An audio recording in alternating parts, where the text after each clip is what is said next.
know how to operate it. Rick. All right. I'll ask Rick when he gets back.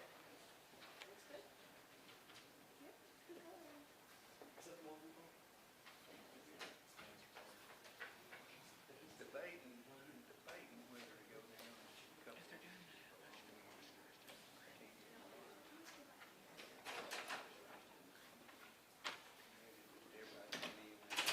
Also, here, technical question for you.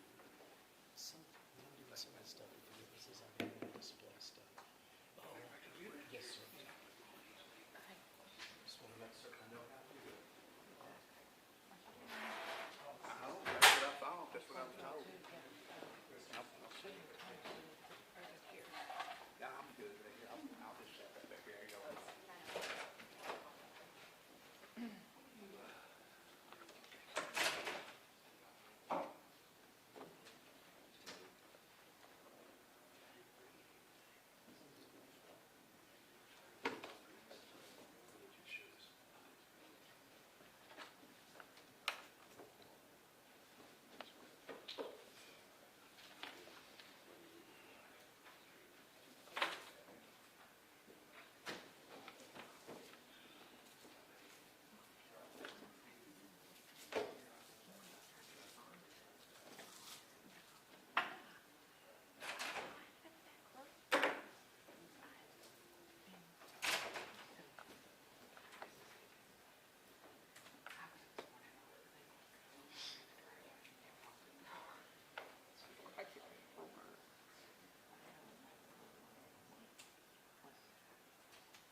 We did ask him.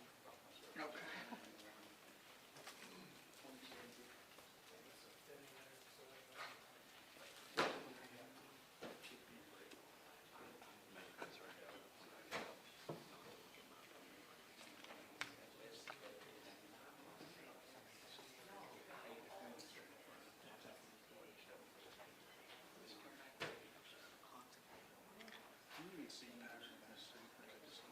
I don't see him.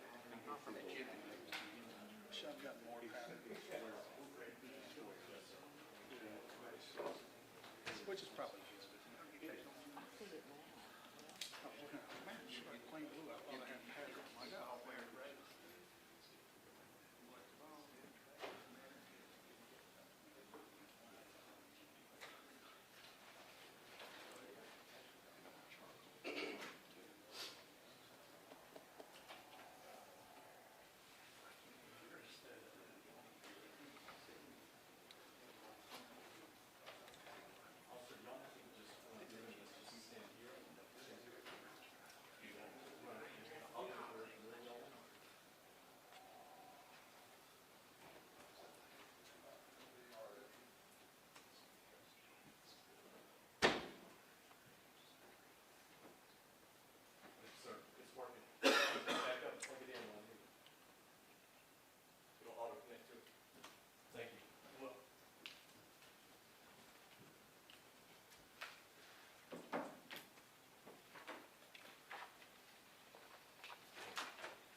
first are the motions that were filed on behalf of the defendant regarding court security, and then the response by the state. It is my understanding that there was a proposed agreed order after conference between the two of you. Is that correct? That is correct, Your Honor. And then that was presented to me. I have reviewed that with the Blount County Sheriff's Office with Lieutenant Sparks, and it is my understanding that that agreement, and then with the court's addition, does take care of that we will have the required amount of security with the least show of force that I think everyone is agreeing to. Is that correct? It is. That's correct, Your Honor. Okay, all right, then that being said, I'm going to sign the order regarding court security. For purposes that are obvious, I'm going to place that under seal. I believe that unless there's an objection, I believe that the security plan should not be disclosed for that very reason, that it is for security. No objection. No objection. All right, so I will sign that and place that under seal. Attached to that is going to be a protocol memo that was circulated within the Blount County Sheriff's Office that I have asked both attorneys to review. I'm going to make that an exhibit to the agreed order so that it is part of the record. I'm also going to place that under seal. I think that it is important to note for the record that the agreement and what was placed with the Blount County Sheriff's Office, it's important to note that it is no more or less restrictive than that is imposed on any other victim's family or friends. That this is the way that a courtroom works, and that's the way that the case law indicates that it should happen. I would point out to everyone that there is a duty that if you want to attend, that those members of the Blount County Sheriff's Office are not allowed to wear uniforms or their polos or anything with an insignia or anything that is a tribute to the alleged victim in this case. I appreciate the Sheriff's Office cooperation and them taking a proactive role in ensuring the fairness and for the proceedings, and so that will be placed as part of the order. Anything to add to that? Nothing from the state, Your Honor. Nothing but defense, Your Honor. Okay. Further, I think at our last, one of our last conferences, I had asked that the defense attorney and the state provide to the clerk an updated list of email addresses and phone numbers. Have we done that? I don't think we have, I don't know, Judge, Your Honor. and Okay. we will do so. So We that's fairly apologize. important because I believe that we had an outdated email address for you, and that caused a little bit of an issue. So before you leave here today, every member of the state's team as well as the defense team, I need you to see Ms. Cutshaw and make sure that she has the appropriate email address as well as physical address so that we don't have an issue with service. Then I want to get to, there was a pleading index. Are we prepared to address the proposed pleading index? I believe I think we're in agreement with We are. respect to that index. I believe we emailed it to Chambers, Judge. We can file it separately with the clerk, Okay. jointly. we do have an agreement of the numbering of the motions in conjunction with what we discussed with the court. I don't know that that's been memorialized in a filing, but we can certainly do so. Okay, We will do so so. if we can make sure that we just memorialize that and put that in order, that would be helpful. At some point, I do want to address the proposed discovery date. You had presented me with an agreed order extending a discovery date, and so we'll need to address that. At some point, that can happen at the end of this hearing. And we also need to discuss the trial date, the viability of the trial date that as it's set in April. And then that leads us to then, I believe we should start, this is a motion hearing for a remand of preliminary hearing.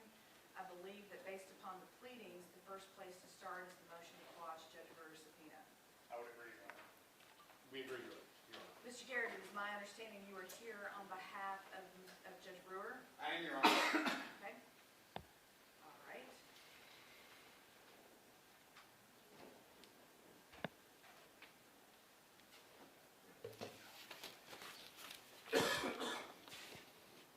Please the court, you ready for me? Yes. All right, if you please the court, of course, I'm Craig Garrett, and I'm the attorney for Blount County, Tennessee.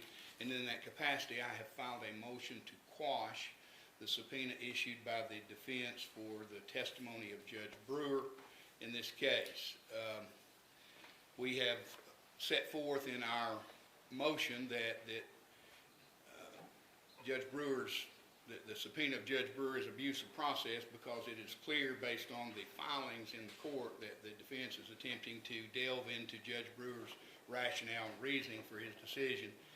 in addressing the motion to continue the preliminary hearing, and that is protected by the deliberative process privilege.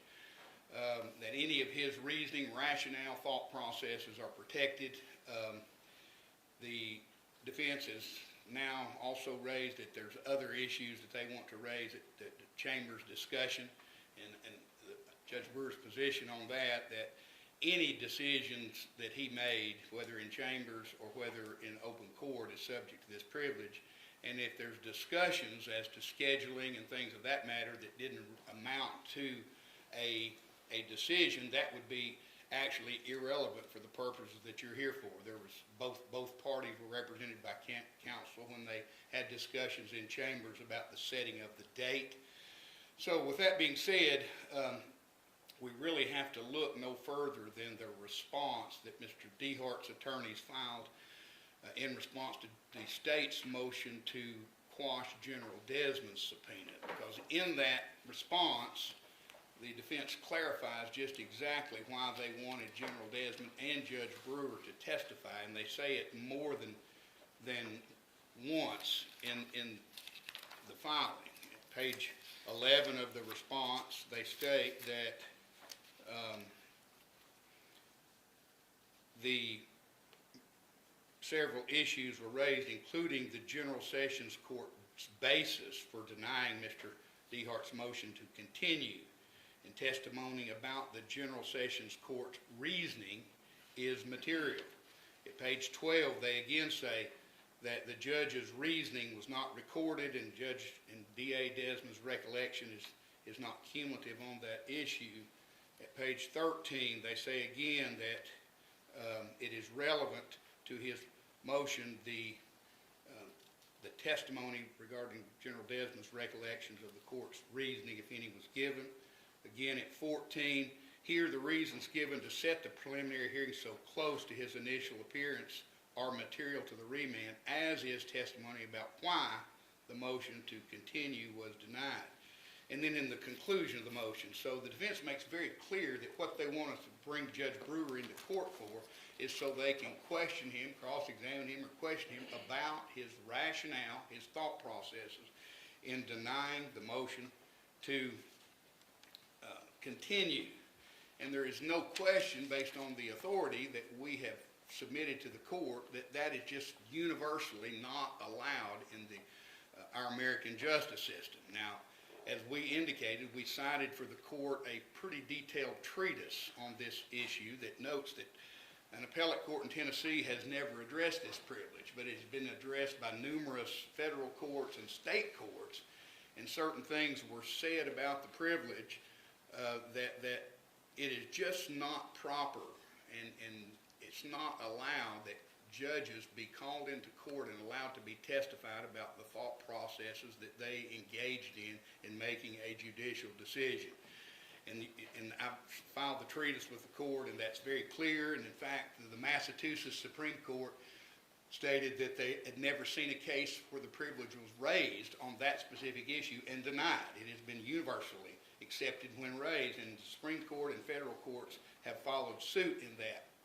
So there's no question that it is improper to allow a judge to be brought into court, and that's exactly what the defense has said that they want to do with Judge Brewer. So we think it is crystal clear that that is improper in its abuse of process, which is the criteria that we have to show to have the subpoena quashed.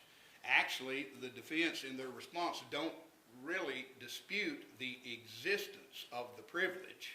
They actually acknowledge that it is a valid privilege, but they try to distinguish that, and they do so by citing cases.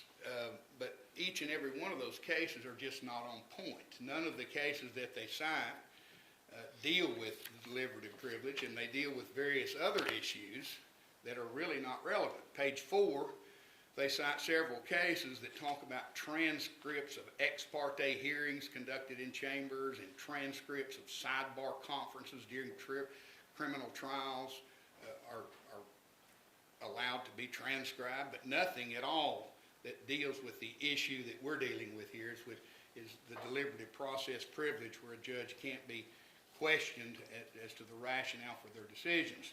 Page 22, they cite Rule 605 of the Tennessee Rules of Evidence, which basically says that a judge cannot give testimony in a case over which the judge is presiding. Well, that's obvious, but that doesn't necessarily mean that a judge can be compelled to testify in a case that he's not presiding over. And none of the cases that they cited actually show that. They cite a couple of cases where a general sessions judge voluntarily came to a sentencing hearing in criminal court to testify at a sentencing hearing, not about the specifics of the defendant, but about the number of violent assaults that had come through general sessions court. And while the Court of Criminal Appeals says that wasn't necessarily improper, they said that it should be handled very carefully when judges try to come voluntarily and testify. But it certainly didn't deal with compelling a judge to come to court to testify about a decision that they made. Page 23, they then cite a series of cases that you very well understand, and that is that appellate courts oftentimes remand cases to a trial court to make more specific findings or make rulings, and that's completely different. An appellate court having a court on remand do something as putting a judge on the witness stand and making the judge testify. So no authority is cited in the response of the defendant that would allow them to do what they said in their response that they intend to do.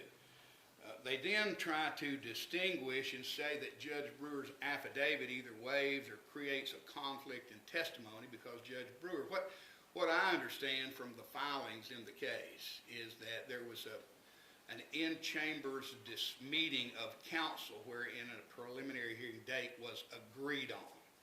That it was agreed that the preliminary hearing would be a certain date the next week.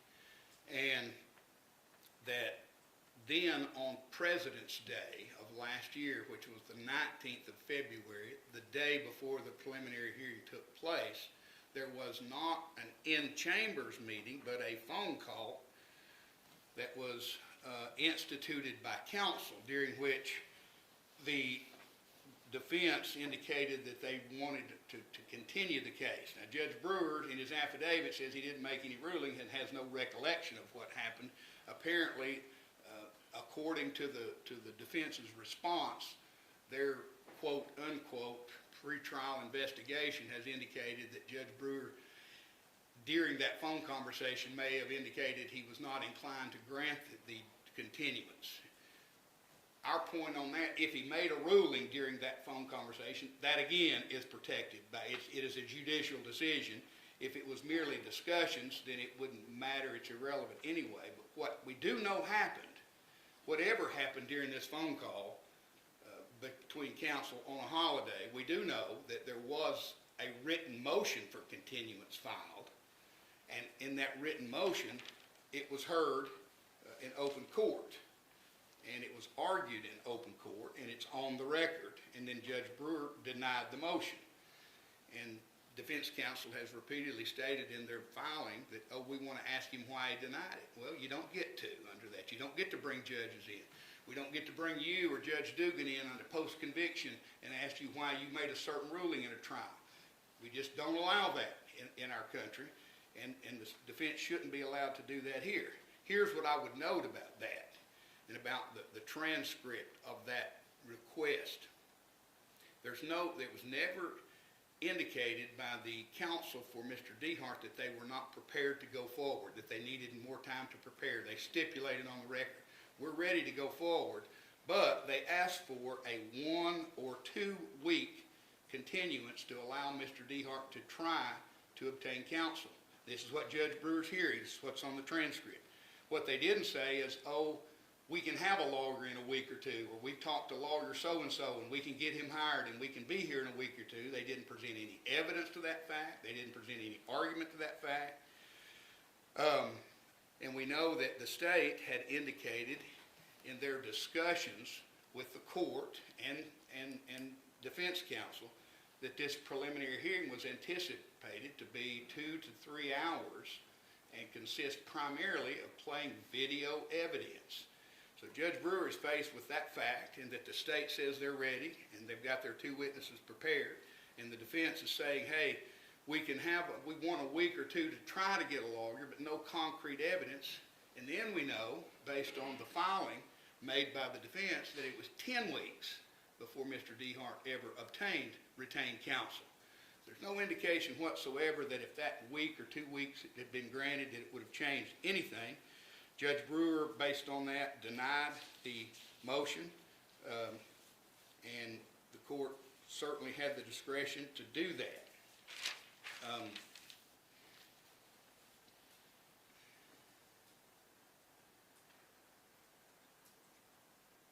Now, after our motion is filed, they also want to ask Judge Brewer why the preliminary hearing, they've indicated, why was it set when it was set? Well, by basically the filings, it's undisputed, it was set by agreement. It was set by agreement in counsel. In chambers with counsel, and it generally happens, dates given and parties agree on it. It's not disputed, from what I hear, that the parties agreed on this date. So there's no reason, it's irrelevant to question Judge Brewer about that aspect of it. If they're suggesting that Judge Brewer ordered or told them it was going to be set, on the date it was set, there again, that would be a judicial decision that he couldn't be questioned about. But if it's as presented in the various filings, as happens day in and day out in trials, counsel for both sides meet with the judge in chambers and they talk about a date and agree on a date, and that's apparently what happened here, with no indication that anybody was coerced or forced to accept a date. So any discussion that was had about scheduling would be irrelevant to the proceedings, and it was done by agreement. If they're suggesting that Judge Brewer caused that to happen by some order, it would be protected by the deliberative process. So I think it's crystal clear, and they've said that hey, we want to question Judge Brewer about his rationale, and that's the very thing that's protected. The defense has indicated that that they needed more time because Mr. DeHart could have made a request for bail.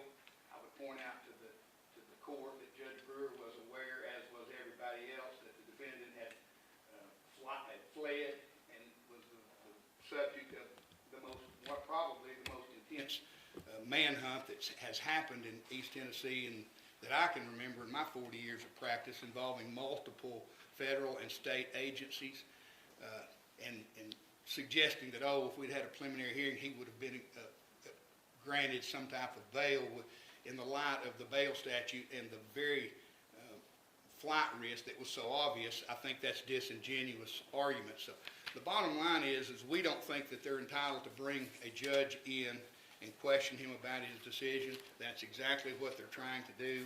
We think this deliberative privilege is the law of this country. It will be the law of this state. It has to start somewhere. There's been no appellate decisions, but like the federal appeals court said, some things are so obvious there's a limited amount of authority on it.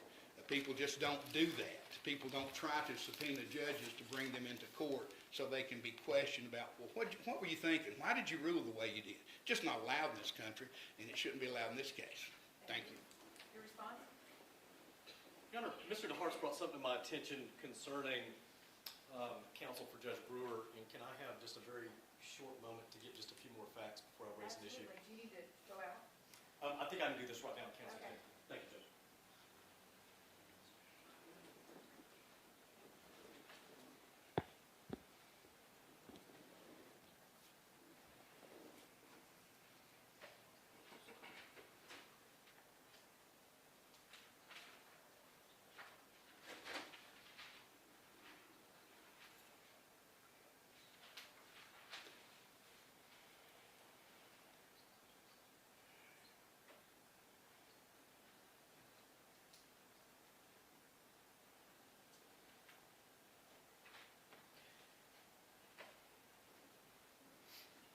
Your Honor, can we approach? You may.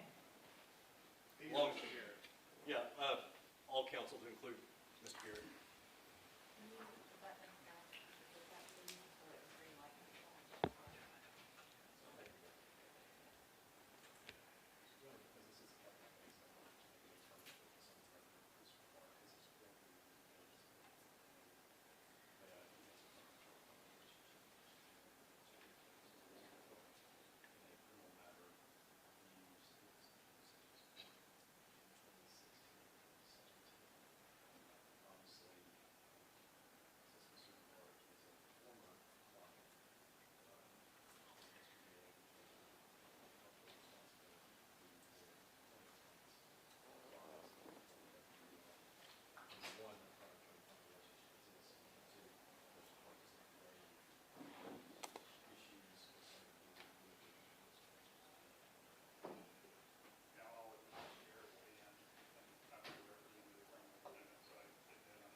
prior representation of Mr. DeHart by Mr. Garrett. And so the court needs to, at this time, now that it is brought to my attention, we're going to have to take a recess. I need counsel and chambers, and we're going to have to call board of professional responsibility.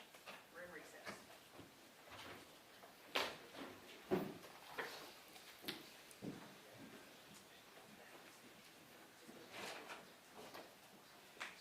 Your Honor?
That does present an issue that needs some further research, et cetera. However, I am going to reserve and table the motion to quash Judge Brewer's subpoena at this time. We're going to proceed with the hearing, and then I will address Judge Brewer's status as a potential witness at the conclusion, which gives everybody an opportunity to research and to look into this more. Did you discuss that with your client, Mr. Johnson? We did, Your Honor. And is that, do you agree that that is a characterization, a proper characterization of our Chambers Conference? We do, Your Honor. Mr. General Desmond? I do, Your Honor. Mr. Garrett? Yes, yes, Your Honor. Okay, however, at this time, Mr. Johnson, you did ask for the purposes of the record to be able to address Mr. Garrett's arguments while they are still fresh, and so they're preserved for the record. Is that correct? Yes, Your Honor. And so I'm going to give you that opportunity, understanding that I'm reserving ruling on Judge Brewer's motion to quash, and after you make your arguments, we're going to proceed to the motion for remand. Yes, Your Honor. Okay, thank you all.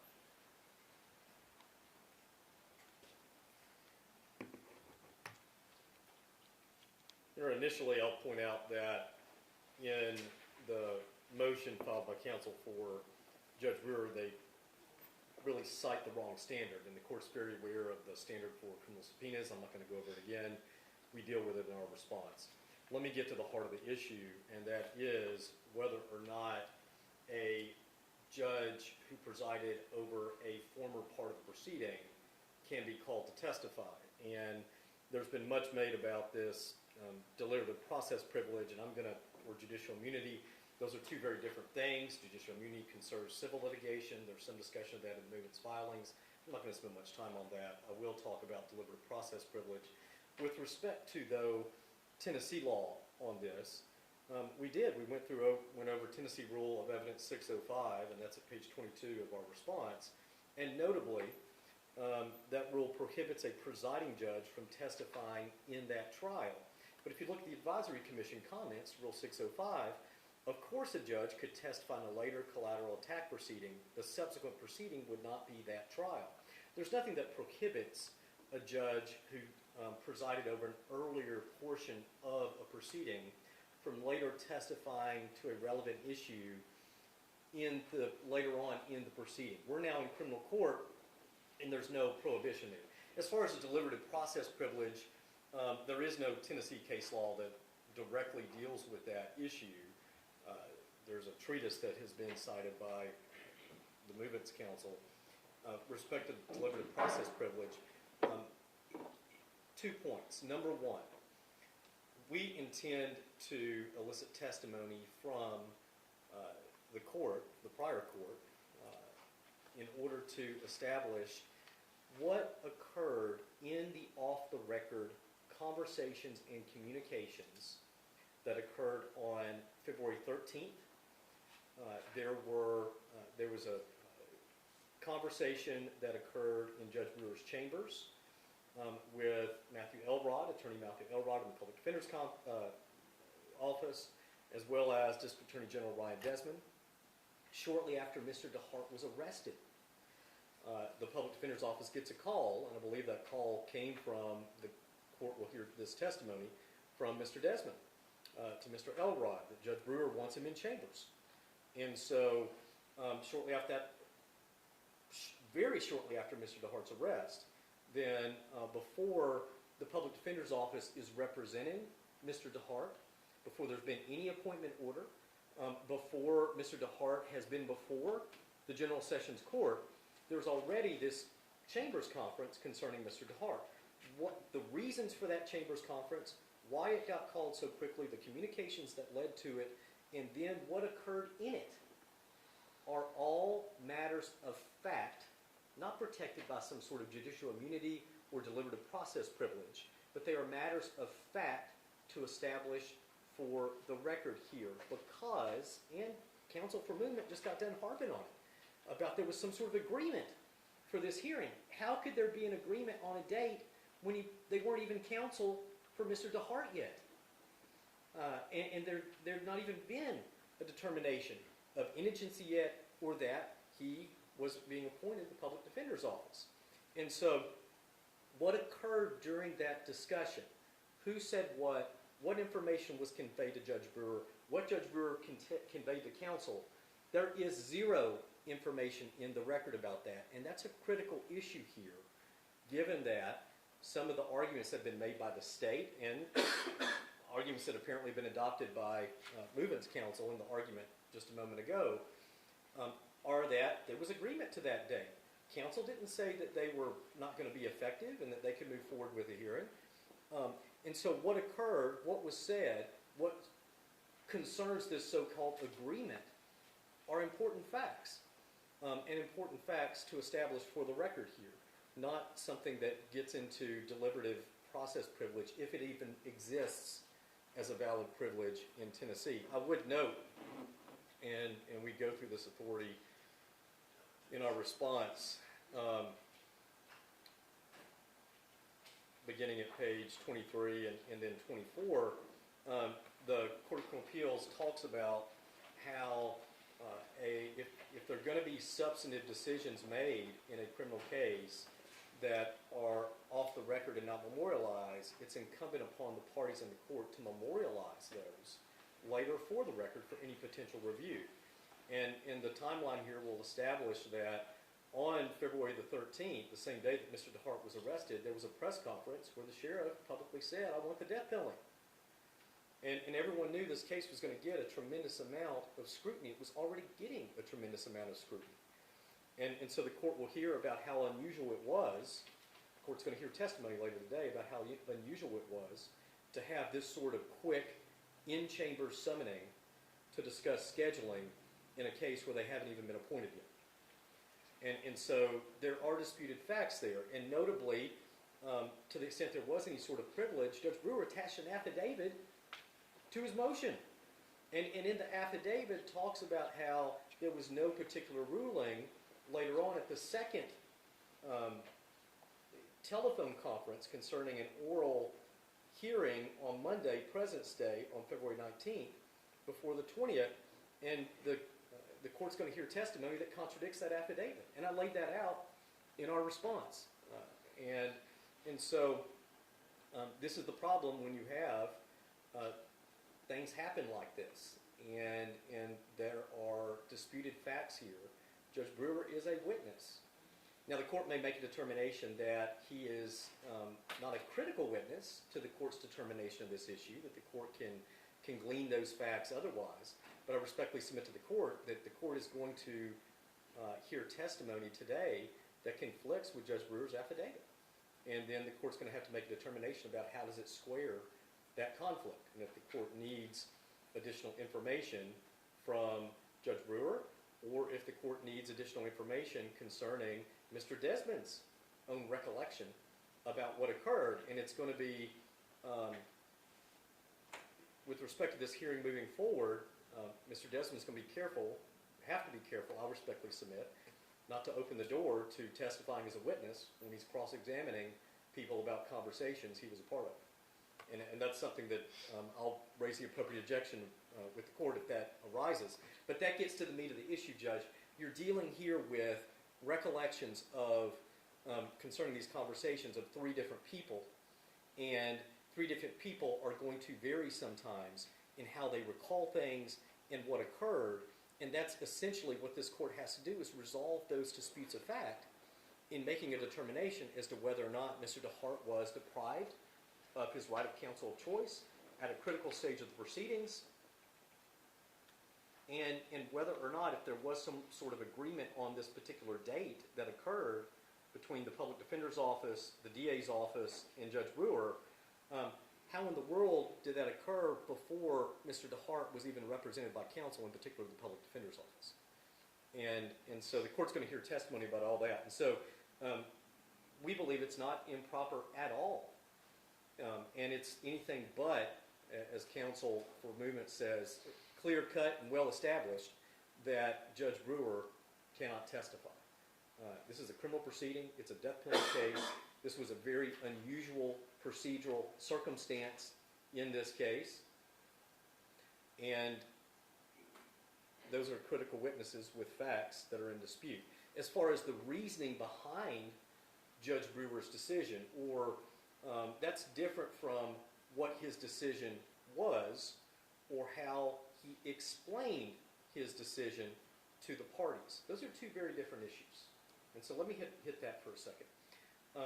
Whatever the comments Judge Brewer made to counsel in chambers on Tuesday, February the 13th, when the Public Defender's Office was summoned quickly to Judge Brewer's chambers that afternoon, shortly after Mr. DeHart's arrest, those discussions are not protected by some sort of privilege or anything like that at all. What Judge Brewer said to counsel, what counsel said to Judge Brewer, those are not protected at all.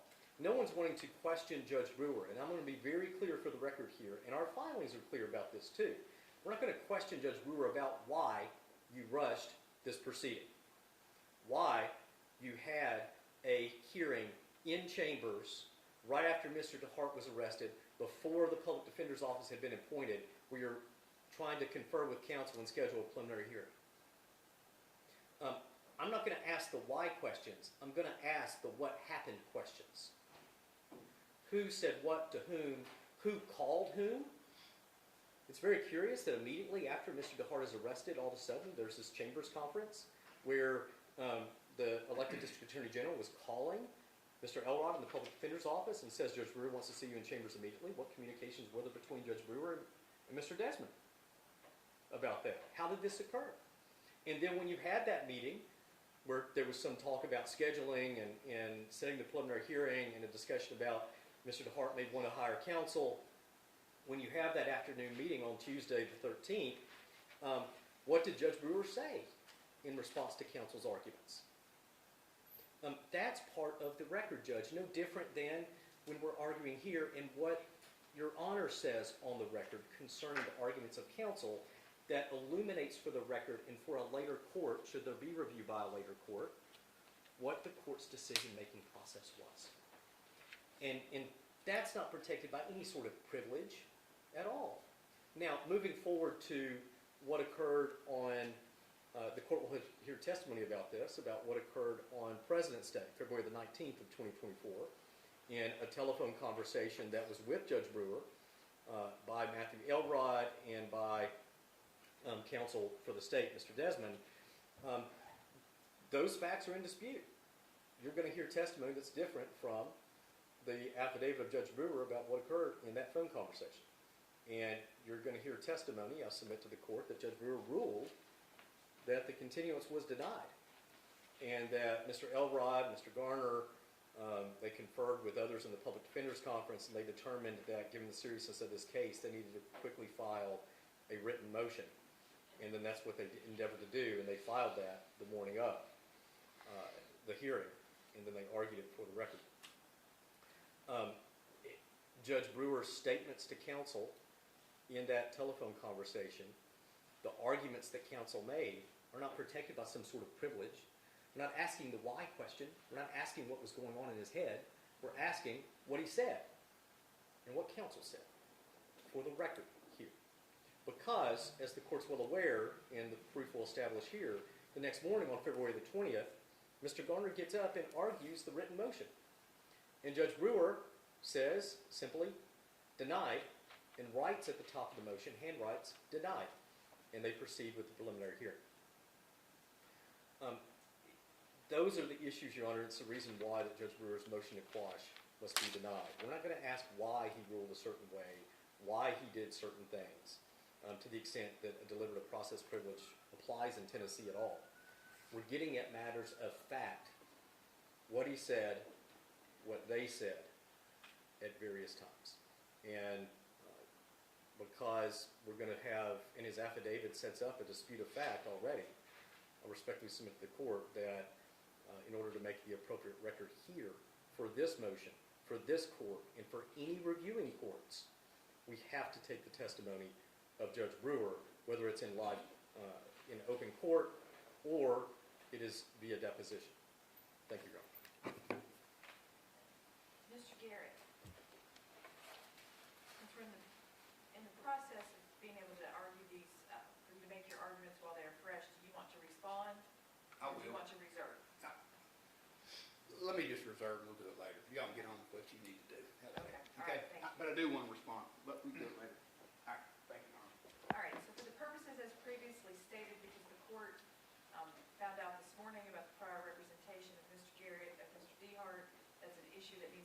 forward, and council needs to have opportunity, both sides, to explore that as a potential issue. I have heard your arguments. I'm going to note the other issue for the record. I'm going to reserve ruling on the motion to quash. I will address it at the end of this hearing, and we are going to proceed now with the motion to remand the preliminary hearing. Are you ready? We are ready, Your Honor. Okay, and are you making opening remarks? No, Your Honor, we'll just call a witness. Okay, is the state ready?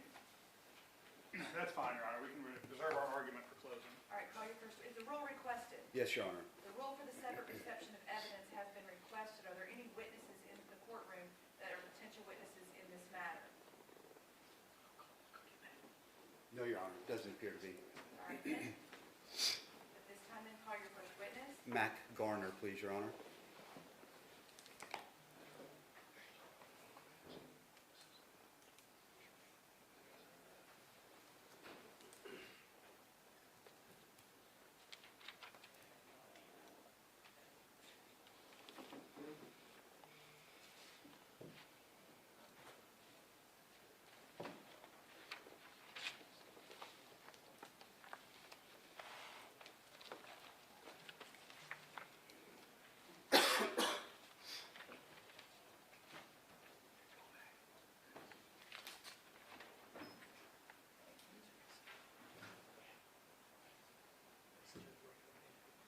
Mr. Garner, do you swear or affirm to tell the truth, the whole truth, and nothing but the truth? I do.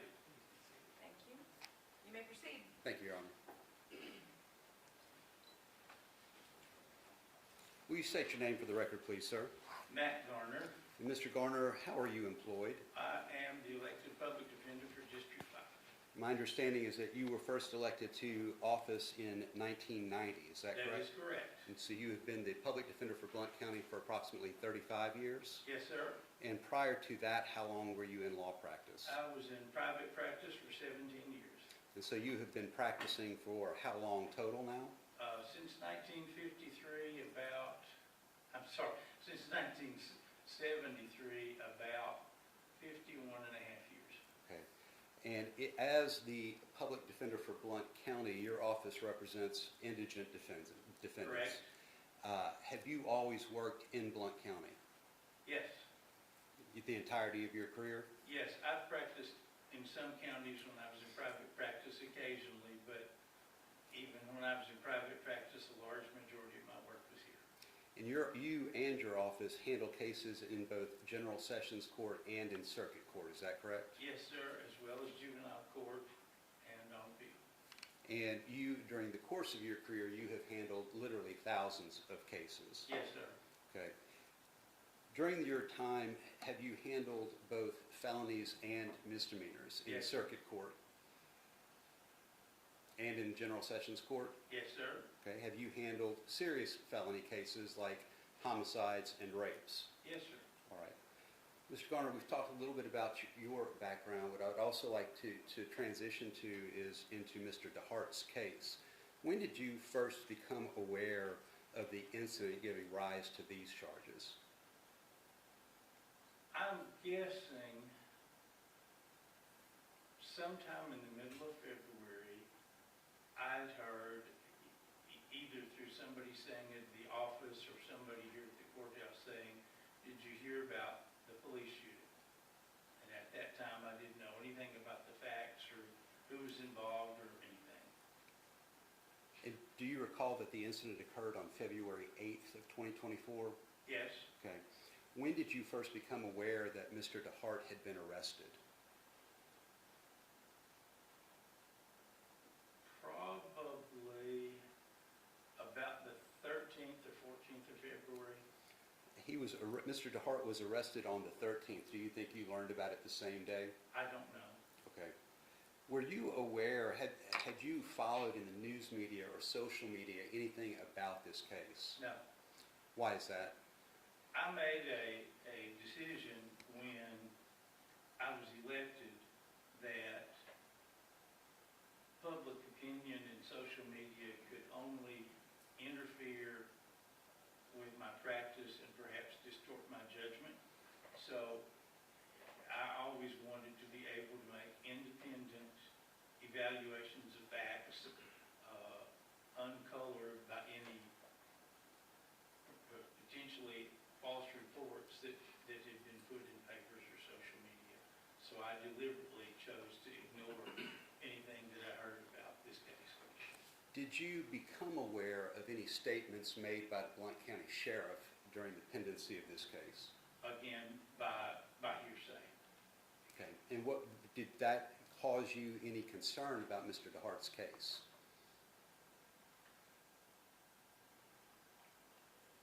I suppose so, but again, as I said before, I try to pay as little attention to this sort of thing as possible because I never know if it's true or what I should do about it. So I just try to keep an open mind and take things as they come.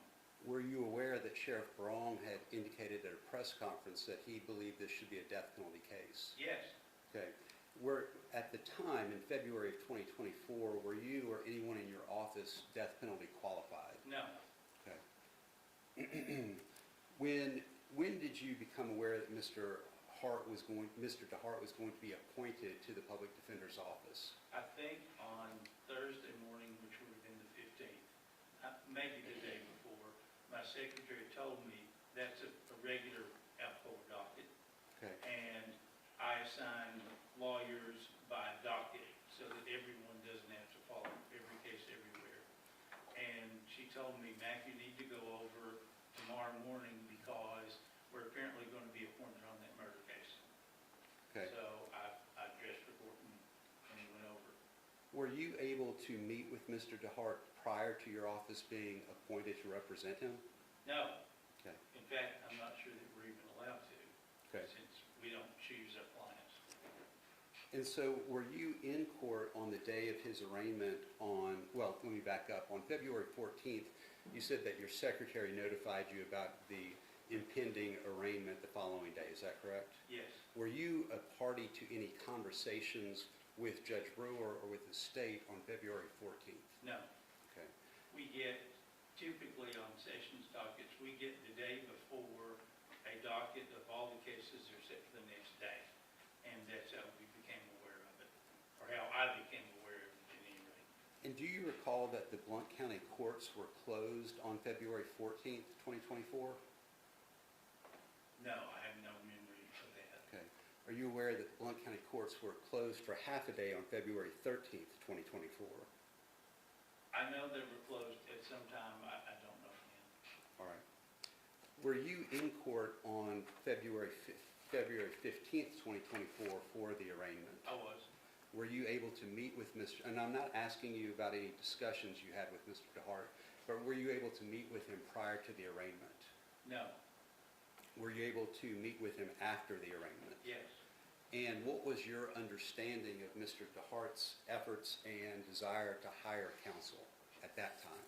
I was given to understand at that point, I think both from Mr. DeHart and I think from Mr. Desmond, the Attorney General, that he was attempting to hire counsel. And did you convey that information to the court or to the state? I think you Yes. said, go ahead. Yes, I did. Okay.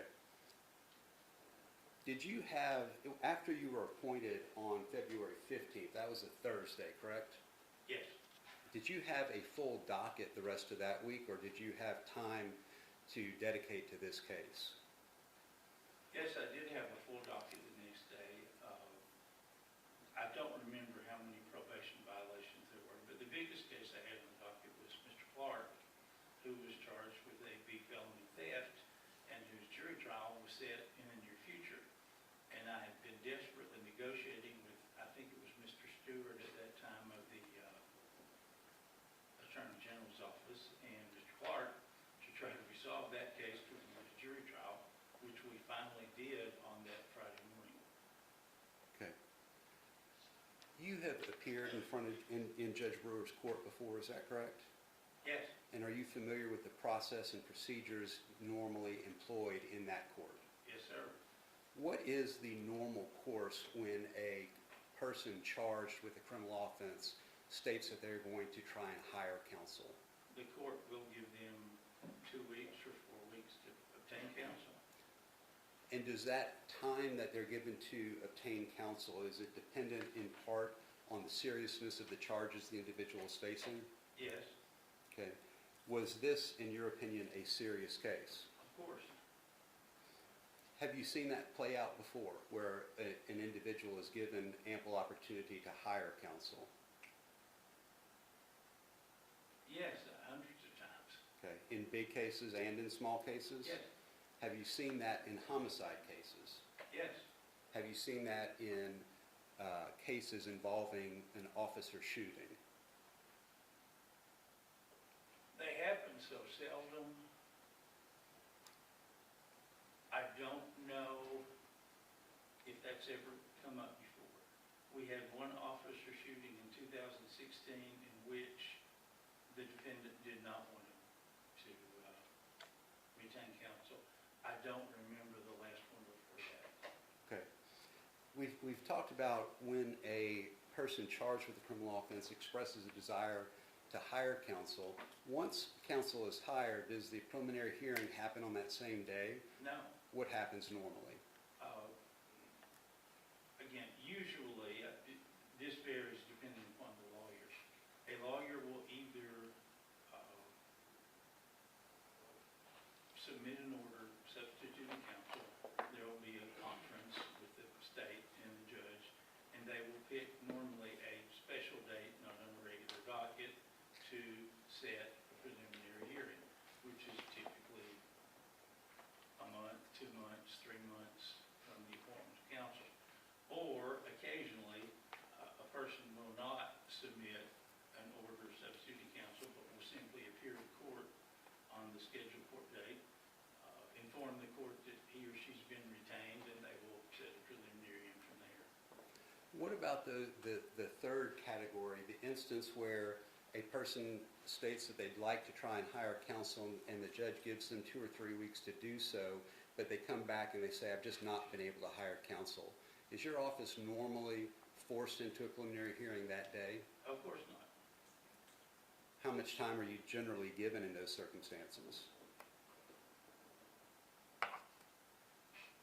Normally, the situation is that the judge will simply ask, how long do you think it will take to get, and ask the state's counsel to, how long will it take to get ready and do this preliminary hearing? And we express our opinions, and typically it'll be somewhere between 2 weeks and 3 months. Okay. I've noticed, I look back just over the homicide cases we had, and some of them were 4 and 5 and 6 months out. After your office was appointed on February 15th, you said that you had a full docket the following day on February 16th. Were you able to meet with Mr. DeHart on the 16th? No, Okay. Were you able to meet with him over the weekend, Saturday the 17th or Sunday the 18th? no, my wife and I have a long-distance marriage. She lives in Smithville, Tennessee, which is 130 miles away or something. And after the docket on Friday, I spent the weekend with my wife until late Monday, so I was not even here in the county at that time. And I think you answered that, but you didn't meet with Mr. DeHart on President's Day, February 19th either. No, I was on my way back from Middle Tennessee. Was that in part because of your understanding of Mr. DeHart's desire to hire counsel? Certainly, it wasn't going to be our case. I mean, there was no reason to meet with him. And what did you believe was going to happen? I figured what was going to happen was what always happens in those cases is we report Tuesday, Mr. DeHart reports on his attempts to hire counsel, and at that point, we fix another day for a preliminary hearing, or counsel appears and takes up a motion to continue, or whatever action that he or she feels appropriate. When did you finally learn that the preliminary hearing was going to actually take place on February 20th? Mr. Elrod called me sometime Monday afternoon to say that he had met with, or I think by phone, I'm not even sure, I wasn't there, had talked to the general and Judge Brewer, and that he had been given to understand that the preliminary hearing was going to take place on the next day. Were you part of any conversations, telephone conversations or in-chambers conversations on February 19th? No, sir. Okay. On February 20th, that is the day of the preliminary hearing, you argued the motion to continue that had been filed, is that correct? Yes, sir. Okay. Did you again reiterate to the court that Mr. DeHart was still trying to hire counsel at that time? Yes, sir. Did you convey to the state that Mr. DeHart was trying to hire counsel at that time, or do you know if they were aware of that? I think they were aware of it, but I definitely conveyed it in my argument of the motion. Prior to the beginning of the preliminary hearing, were you able to meet with Mr. DeHart? Just to shake his hand. I Okay. mean, in court, they brought him in and reintroduced myself and shook his hand, and we started. At that point, it had been 5 days since Mr. DeHart's appearance in front of Judge Brewer, correct? Yes, sir. And had you or your office had an opportunity to investigate the facts of the case at that No, sir. point? Okay. Had you been able to explore bond issues and some of the factors that are relevant to a court's consideration for bail, for setting No, sir. bail? Had you been able to find out about Mr. DeHart's family ties? No, sir. Were you able to find out about his ties to the community? No, sir. Had you been able to investigate his employment status? No, sir. Had you been able to investigate anything about the circumstances surrounding the incident on February 8th? No, sir. Were you aware at that time of the basis for the traffic stop? No, sir. Had you been able to review any of the body cam video of No, that sir. incident? Were you aware that the circumstances that Mr. DeHart had been tased multiple times in succession? No, sir. Were you aware of any of the statements that were alleged to have been made by Mr. DeHart after his arrest? No, sir. Had you been able to identify any potential rebuttal witnesses in this matter? No, sir.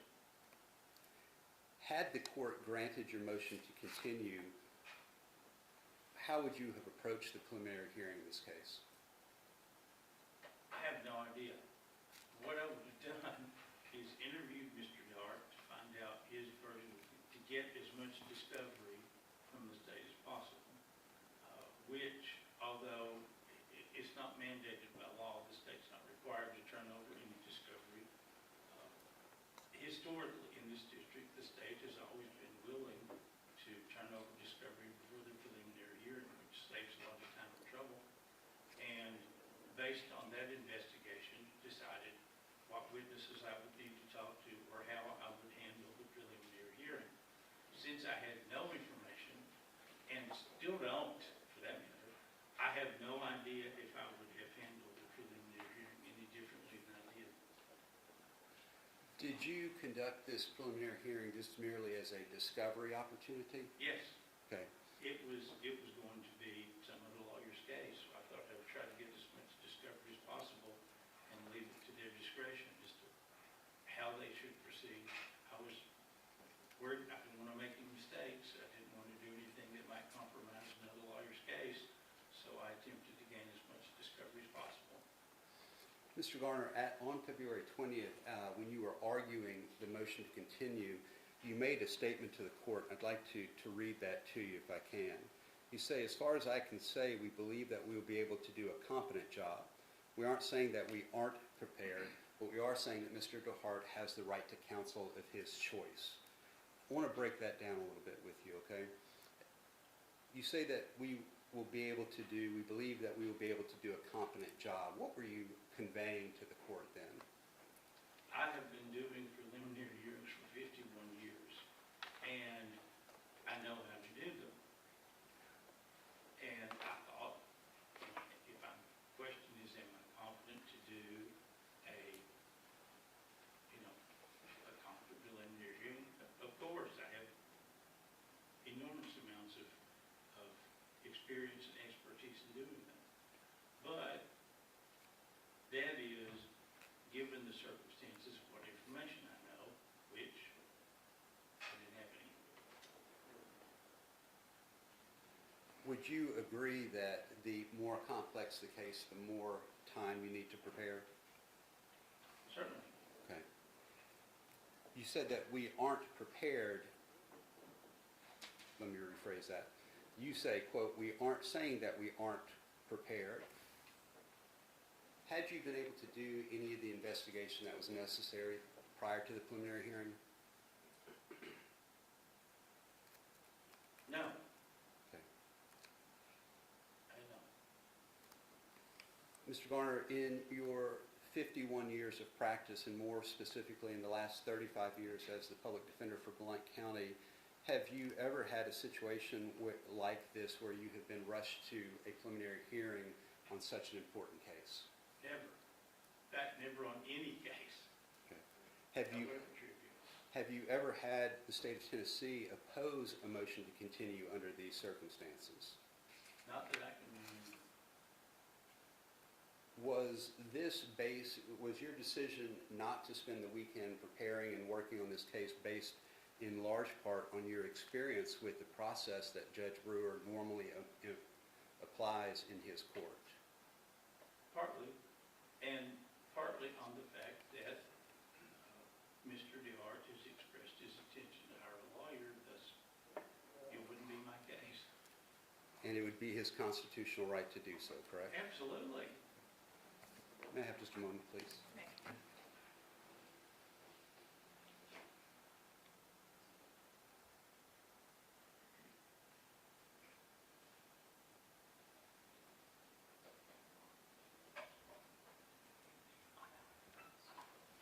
Now we pass the witness at this time. Morning, Mr. Garner. Good morning. This is odd for me, but here we find ourselves. You and I, you have handled many cases, very significant cases with the state of Tennessee, including multiple murder cases. Is that correct? Yes, sir. Is it atypical for you and the state to meet in chambers with Judge Brewer to special set cases such as homicide cases or cases that are going to be lengthy? No, that's fairly routine. And it's fairly routine that we do this prior to the arraignment. And you correct me if you feel any of this is wrong. We will meet, we will discuss a plan of what we're going to do in court, whether or not that's agreeing to a status date or whether or not that's agreeing to a preliminary hearing date. And then they will bring the defendant out. The judge will read his charges. We'll announce what we've talked about in chambers and put it on the record and continue it. Is that a fair summation of how those cases are typically handled? It is. And is that a fair summation of how the case was handled on the 15th? Again, I wasn't present at whatever conference took place between yourself, Judge Brewer, and Mr. Elrod, but I assume that it is. So let me ask you, are you saying, did we meet in chambers in the minutes before Mr. DeHart came into courtroom on the 15th to discuss this matter? The arraignment date? Yes. Yes, Yes. And did we discuss the hearing date of the 20th? I think so. Okay. To your knowledge, are you aware of any meeting between,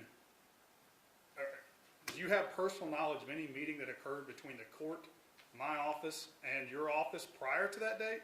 No, Okay. So you're not aware of a meeting on the 13th, the afternoon Mr. DeHart was arrested, between the court, my office, and your date, are you? I don't remember it. Okay. If I were to tell you that if he was arrested at 3:30 in the afternoon on a Wednesday where courts were closed, would you be surprised if there was a chambers conference somehow that day when courts are not operating and it's late in the afternoon on a Wednesday? Is it a Wednesday or a Tuesday, General? I'm sorry, a Tuesday the 14th. The courts are closed that afternoon. He's arrested around 3:30 in the afternoon. Are you aware of any chambers conversation that took place on the 13th? For the record, Your Honor, I believe that the dates are being confused. The arrest was on the 13th, and I think Mr.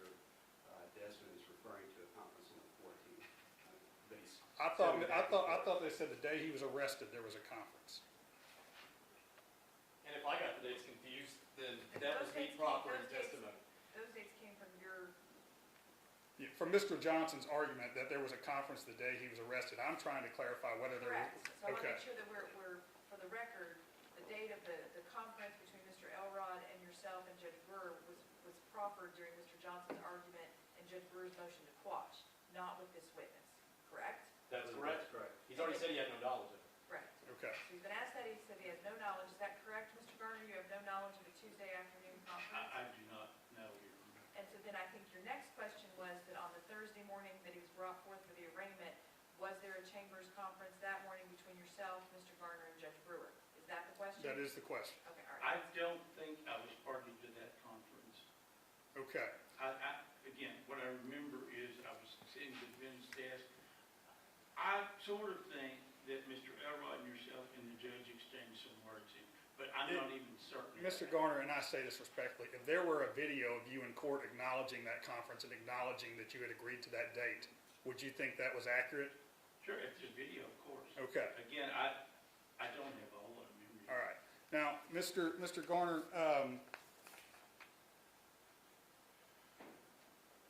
would you, and may I approach?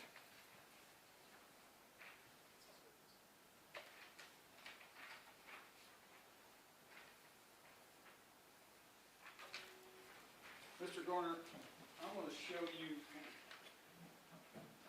a discovery receipt. Take your time there. Do you care to read or take a moment to review that, and if you can tell me what that discovery receipt is for?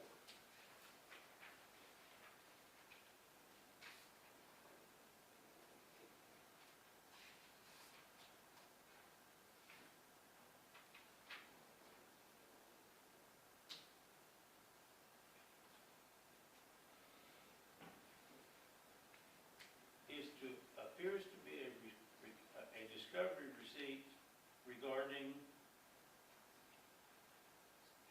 various items of evidence. It appears to be dated 2/15/24. Do those items appear to include body cam videos and dash cam videos? It'll take me a moment. I see a body cam video. Yes, I think so. And does that appear to be assigned by your investigator, Mr. Lakin, as receiving that property? I can't read the signature, but I'll take I can't tell. Okay. Your Honor, I'd ask this be entered as exhibit number 1, please. Any objection? No, I'm sorry. No, you're fine. And Mr. Garner, 1 second, please, before you put your glasses on. Okay. A second discovery receipt I'd like to show you. If you could take a moment to And review hold on that. just a moment. There's no objection to that as exhibit 1, correct? That's correct, Your Honor. So entered as exhibit number 1. Thank you. Thank you.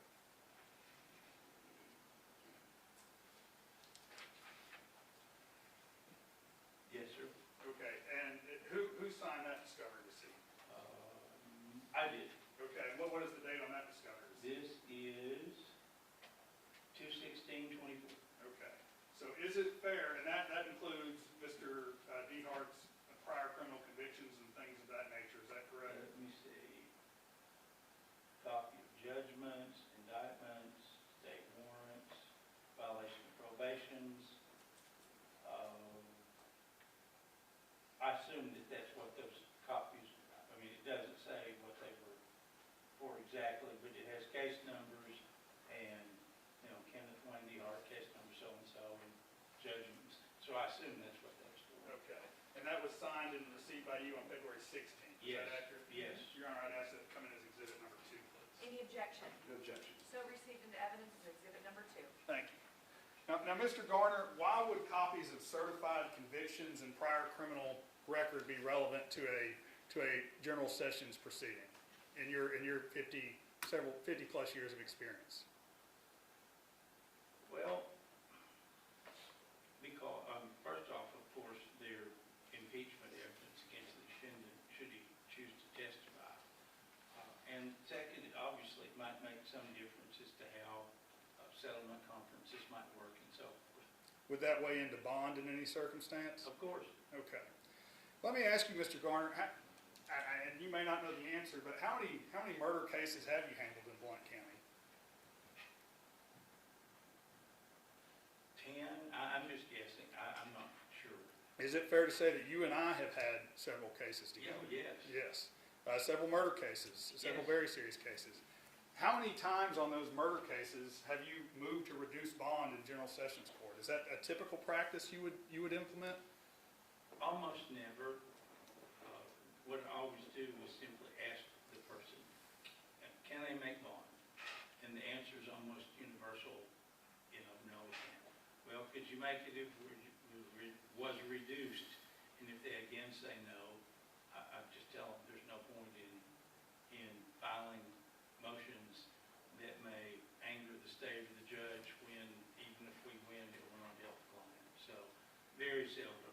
Would it likewise be seldom for you to, well, let me ask you this, would you file a motion to suppress if you did not feel you had a justifiable basis to suppress evidence? No. Okay. Now, you see that the Public Defender's Office at least had copies of videos provided to them the day they were appointed to Mr. DeHart. Is it your testimony that you did not review those videos in anticipation of the hearing? That's correct. Do you know if anyone else in your office reviewed those videos in I anticipation? do not. You do not.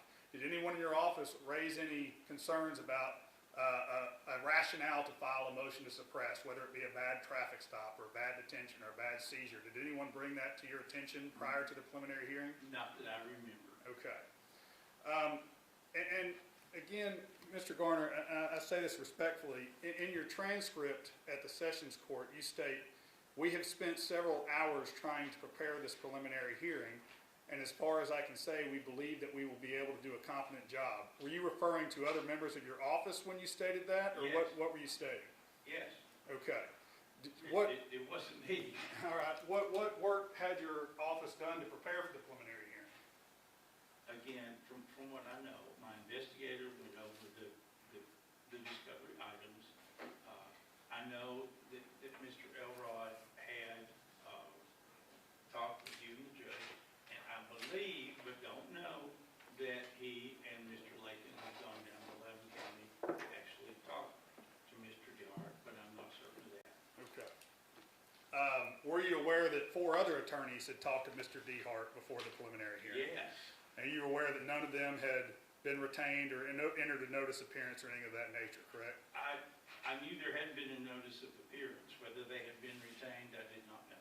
Okay. In fact, I rather expected someone to show up at the hearing and announce it had been retained. So in your transcript, you again, and Mr. Kurtz went over this, you say, we're not saying we aren't prepared. You're saying that Mr. DeHart has a right to a counsel of his choice, and that was the basis of your continuance, correct? Yes. So it is fair to say you did not ask for more time to prepare for the hearing, correct? No, I didn't. Okay, and it's fair to say you did not say that you didn't think you could go forward. The basis of your request to continue was solely based on your client's assertion to you that he wished to have more time to hire counsel, correct? Yes. And that's an assertion he made on the 15th when you initially met him, correct? Yes. And an assertion he repeated, I suppose, to Mr. Elrod, because Mr. Elrod raised the issue on the 19th, and then when you met him again on the 20th and argued the motion in open court, correct? Yes. Okay. Had you felt like you needed more time to prepare, would you have asked for it? Maybe. Okay. But you did not ask for more time to prepare. No. Is that fair? Now, Mr. Garner, you stated the reason you didn't prepare is that Mr. DeHart had professed a desire to hire counsel of his own choice. Yes. Now, you have represented thousands, if not tens of thousands, of criminals and defendants. Is that correct? Yes, sir. Is it uncommon for a criminal defendant to express a desire to go get a different lawyer and hire a lawyer of his own? No. And is it at all rare for that person to come back and not be able to retain a lawyer of their own and end up having the public defender's office represent them? No, that's not rare. So you have certainly been in instances where an individual has professed an interest in hiring their own attorney, but that often ends up not being the case, and you or your office end up representing that individual, correct? Certainly.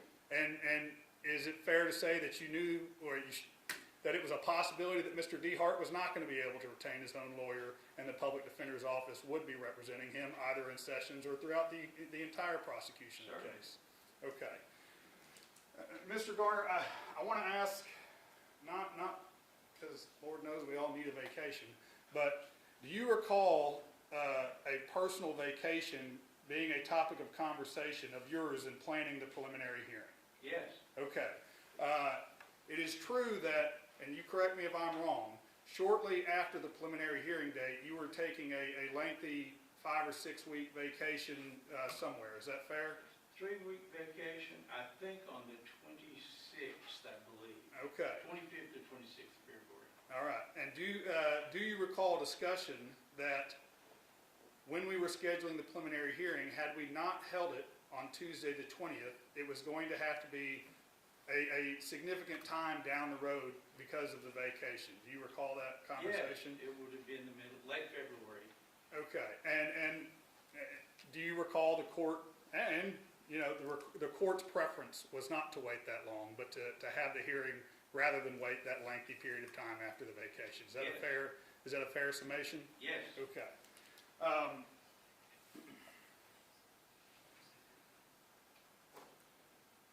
I want to make sure, did Mr. Elrod express to you on the morning of the hearing, the 20th, that he didn't feel like he was prepared to go forward? Don't think we ever talked about it. Okay. Did he express in any way that he didn't think you could be effective and needed more time? No. Okay. If you had been aware of a good legal basis to file a motion to suppress, would you have considered doing so? Possibly, but I usually do not file motions to suppress at preliminary hearings. Okay. I think it's tactically better to reserve those motions for circuit court All right. and not apprise the state early on of potential problems with their case. So, and just going back, in your motion to continue in Sessions Court, you asked for a continuance of 1 or 2 weeks of Judge Brewer. Is it fair to say that really a continuance of 1 or 2 weeks because of your schedule was not really feasible, that it would actually have to have been a continuance of probably 4 to 6 or 8 weeks, something like that? I think Mr. Elrod could probably have handled it, but that's, I mean, that's arguable. It may be well true. Sure, sure. Your Honor, I do want to make a copy of the preliminary hearing transcript, if there's no objection, as Exhibit 3 to this hearing. Any objection? No objection, that has been made exhibit to the original motion that was filed. So we'll receive it for the purposes of this hearing as exhibit number 3 without objection.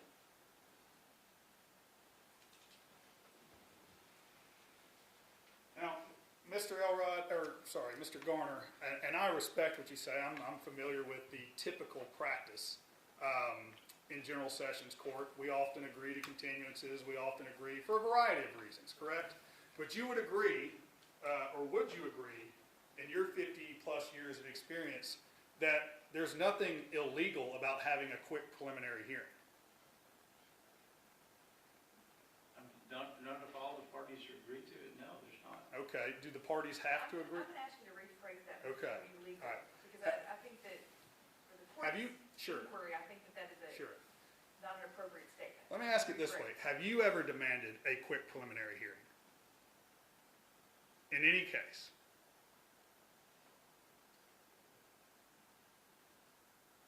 Perhaps. Nothing comes to mind offhand, but I can't say that. Okay, and are you aware of anyone in your office demanding quick preliminary hearings? Not offhand. Not offhand? But again, I will not say it hasn't happened because I don't closely supervise all my assistants' cases. Sure. And I don't know what they might have done. If you demanded in your practice, a quick preliminary hearing and the state objected, what would happen? We'd have a hearing to determine what. And who would make the decision whether the preliminary hearing went? Finish his statement, please. I'm sorry. Please finish, Mr. Garner, I apologize. Oh, well, the judges make a ruling on our demand, and the state could make whatever arguments the court make a ruling. And the court would determine whether or not to continue or push forward with the hearing, correct? Yes, Is it also true in reverse if the state demands a preliminary hearing and the defense objects that the exact same evaluation takes place in Sessions Court? certainly. And is that what happened in this particular case?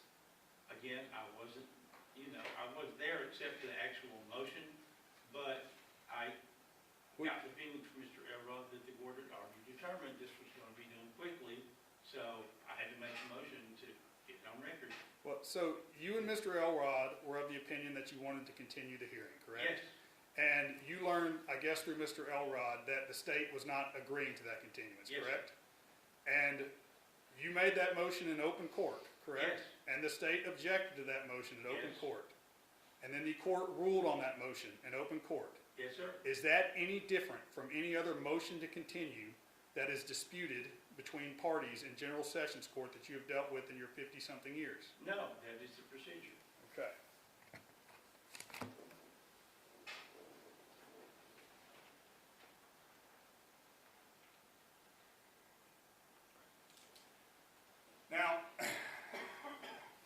Mr. Garner, do you recall the state called the eyewitness surviving officer to testify in this case? Yes, All right.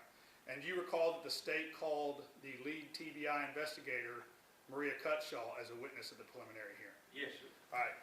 Is having a opportunity to hear the direct testimony and cross-examine the sole surviving eyewitness and the lead investigator from the state's case, is that appropriate at a preliminary hearing? Does that seem like a good ability for a defense attorney to do their jobs at a preliminary hearing? Certainly. And you did cross-examine Deputy Eggers, the surviving officer in this case, correct? Certainly, yes. And did you do the job to the best of your ability? Yes, All right.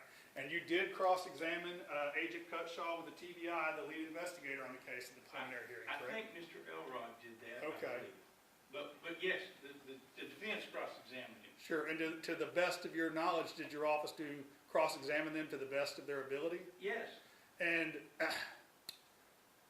let me ask you this, because, and I don't necessarily know your position on this, but when it comes to preliminary hearings, particularly in serious matters such as murder, do you sometimes not contest probable cause if you feel like the state has met its burden? absolutely. And why is that?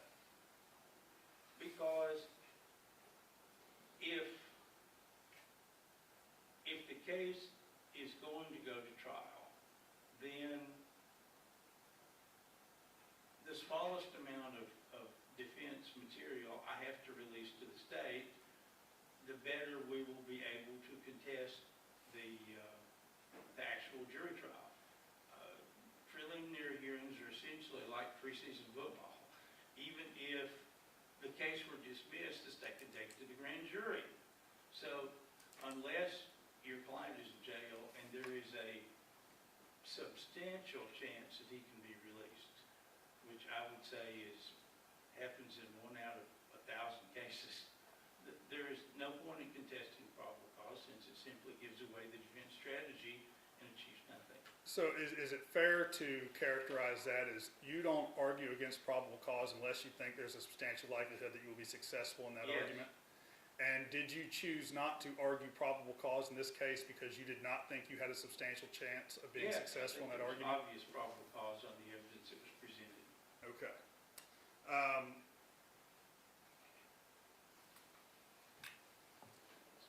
Pass the witness. Redirect? Mr. Garner, you were lead counsel in this case in General Sessions Court, weren't you? I was. And you cross-examined the witness, correct? Yes, So you were aware of what needed to be done for this preliminary hearing, correct? yes, Mr. Desmond went through a number of situations where there are meetings in chambers to discuss the cases, correct? yes, You were aware that in a death penalty case or in a potential death penalty case that there is a heightened standard of due process imposed by the United States Supreme Court and the Tennessee Supreme Court, correct? yes. I believe that I mentioned that in the oral argument, although I'm not sure. And that heightened standard of due process requires additional procedural safeguards, doesn't it? It does. You talked about on cross-examination that you didn't review the discovery because you were familiar with the court's normal practices, correct? Yes, And those normal practices, I believe you testified to, were when a defendant expresses an interest to hire counsel of his own choice, that the court is going to give that individual ample opportunity to do so. yes, Did that- universally.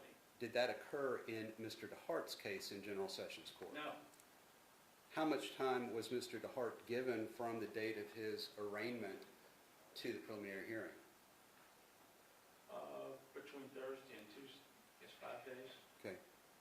You had already scheduled a trip out of town to visit your spouse, correct? Yes, And you were gone that entire holiday weekend? Yes. Is that right? Now, they talked about bond reduction and that you said that you don't often file a motion for bond reduction in Sessions Court. Did I understand that correctly? well, simply because the defendant is completely unable to make any sort of bond.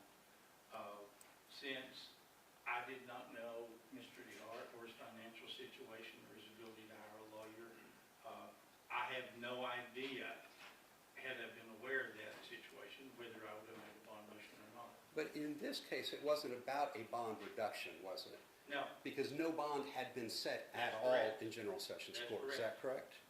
And so were there any threats made if you were to file a bond motion in Sessions Court? yes, the general had led us to understand that no decision had been made on whether to file a death penalty notice, but that we, that is the defense, insist upon a bond being set, that he was determined to file such a death penalty notice, which rather convinced me that since it wasn't my case, he could probably not make bond, and he certainly shouldn't expose himself to a death penalty notice, that tactically it would be better not to file such a request.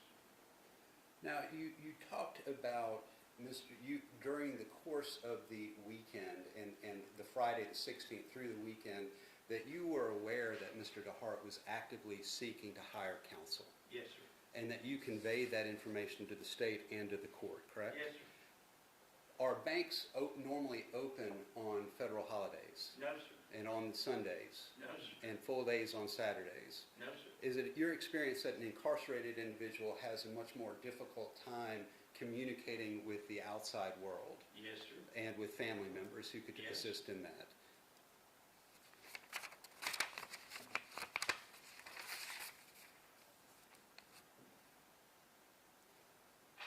When you and your office are handling the volume of cases that you are tasked with handling, is there some decision about how to allocate those resources effectively?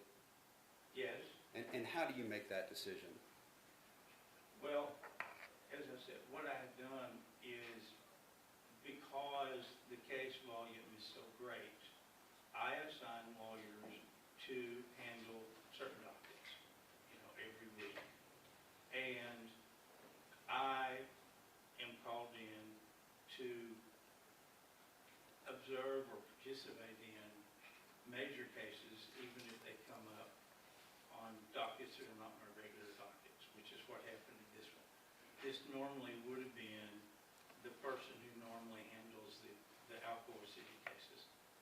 But since this case came up on that docket, obviously I needed to have more senior lawyers handle that, so I came in to take it, early. And when you take that case and learn that somebody's going to hire or wanting to hire counsel, how do you allocate the resources at that point? We stopped working on the case. Is that because of your familiarity with Judge Brewer's normal procedures? And our limited resources. We do not have I'm asking right now for 2 extra lawyers, because we don't have enough lawyers. We don't have enough investigators.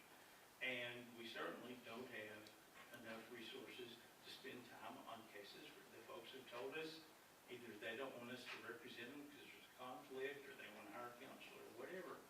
And when the courts have universally said, well, if you want to hire a lawyer, we'll give you time to do it and follow the case accordingly. So that's the reason we've been able to do that, is because the courts have been universally cooperative in allowing us to reset cases, or newly retained lawyers to reset cases when they get hired. And it's my understanding that even if the person, as Mr. Desmond pointed out, is not able to hire an attorney when they come back, you are normally, is it correct, you are normally given time to reset the preliminary hearing? Always. Okay.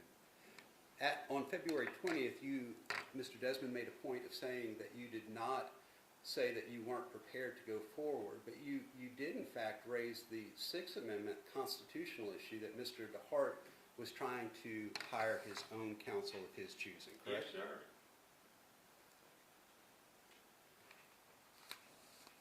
Let me back up just a moment. In those cases, and I think I may have misunderstood you on direct examination, but when the individual charged with the crime isn't able to hire an attorney and the case does get reset, on serious cases, how much time is usually given? How long is the reset? Again, a minimum of 2 weeks. Just as a matter of precaution, I talked to all my assistants, and they all typically 4. It depends on the case and how busy the dockets are and other kinds of considerations. And you, But several weeks. and you would have been back in mid-March, is that correct? Yes. Okay.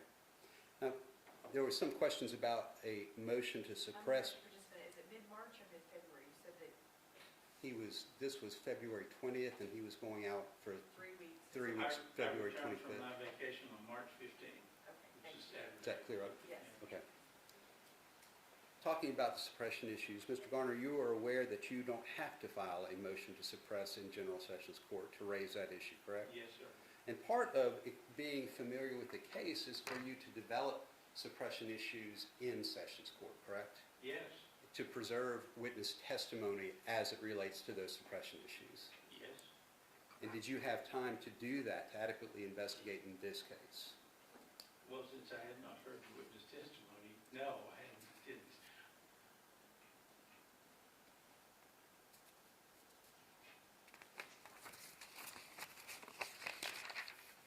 You stated that you conducted this hearing to the best of your ability, correct? Absolutely. And the best of your ability is really contingent upon the time that you're given to prepare. Is that fair? No, I wouldn't say that. What I would say is that if a marksman is trying to hit a target that he can't see, even if he's the best marksman in the world, it's going to be luck if he hits it. Okay? Given the amount of information I had, and if that's the question, I don't know if I would conduct that preliminary hearing any differently today if I had to conduct it with the information that I had. And my answer is, given what I know, I can do as good a job as any lawyer in the land conducting this preliminary hearing. Had I had different information, that's a totally different question. I'm unable to answer it because I didn't have it and still don't have it. Okay. You were able to do what you were able to do with the information you had available on a Yes. very truncated schedule. Is that Yes. fair? Matt, just a moment. Yes.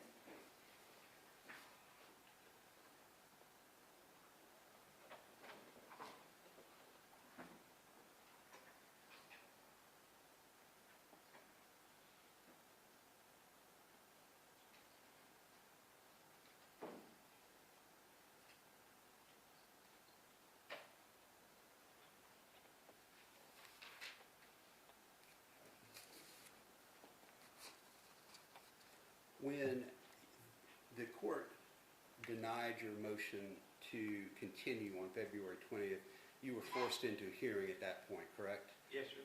And you actually conducted the cross-examination of Deputy Eggers I on that did. morning. And you conducted that cross-examination without having had an opportunity to review the body cam video of Deputy Eggers, correct? Yes, And you conducted that hearing without having the opportunity to review the body cam video of Deputy McCowan as well, Yes. correct? And so you really didn't have an opportunity to explore any of the suppression issues or other issues involved in the incident on February 8th. Is that that's correct? correct. All right. That's all I have, Your Honor. General Desmond? Very briefly. Mr. Garner, I want to clarify one thing, what was characterized as a threat by the state. To your knowledge, in what sort of case can a defendant be held without bail in the state of Tennessee? In capital cases. In a capital case. And what makes a case a capital case? A murder case combined with certain other aggravating circumstances. Okay. Factors. And is it fair to say that the state's position relayed to you was that if the defendant moved for bond, it felt like it would have to make a decision regarding the death penalty because if it did not, it would take being held without bond off the table? Yes, sir. Okay. And I just want to clarify, and I appreciate your honesty, and I've always found you to be a very sincere and honest person, Mr. Garner, but you feel you cross-examined and handled that preliminary hearing to the best of your ability, correct? Yes. And you feel with the information you had the court continued the hearing 2, 4, 6 weeks, you're not sure you would have handled it any differently. Is that Yes, correct? That's correct. Okay. That's all I have, Your Honor. Kurt?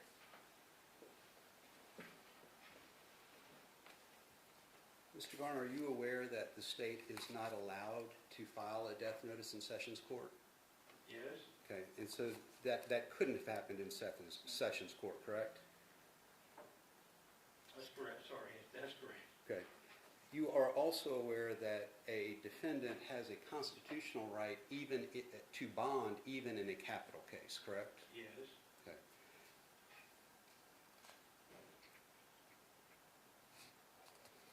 And as to whether you would have conducted the hearing the same way or not after 4 to 6 weeks, you can't say because that's just pure speculation, isn't it? Of course not. Since I don't know what the facts are or were at the time and stopped working on the case when I was told that Mr. DeHart was going to hire a lawyer, I don't know what all the facts are, and I have no idea to what extent they would have changed my approach to the preliminary hearing. Perhaps radically, perhaps none at all. Other than total speculation, I have no way to know. But what you do know is that you did not have time under these circumstances to investigate it fully. Yes, sir. Thank you. General Desmond?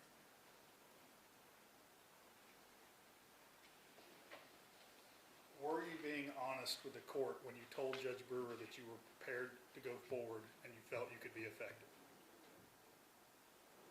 Yes. Okay. I mean, I was ready to do a preliminary hearing, the court made me do it.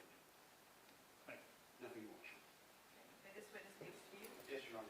Thank you, Mr. Thank you, Garner. Your Honor. Call your next witness. Call Matthew Elrod, Your Honor.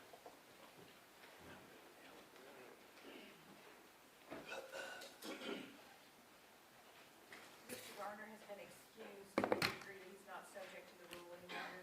Or would you Yes, Your ask him to Honor. remain? Actually, out of an abundance of caution, Judge, And Your Honor, and I don't mean to be whatever, but I think the state would like to reserve the right to recall Right Mr. then. Garner based on what Mr. Elrod may testify to. Then, Mr. Garner, if you would remain outside and Thank you, present, Your but don't discuss your testimony with anyone.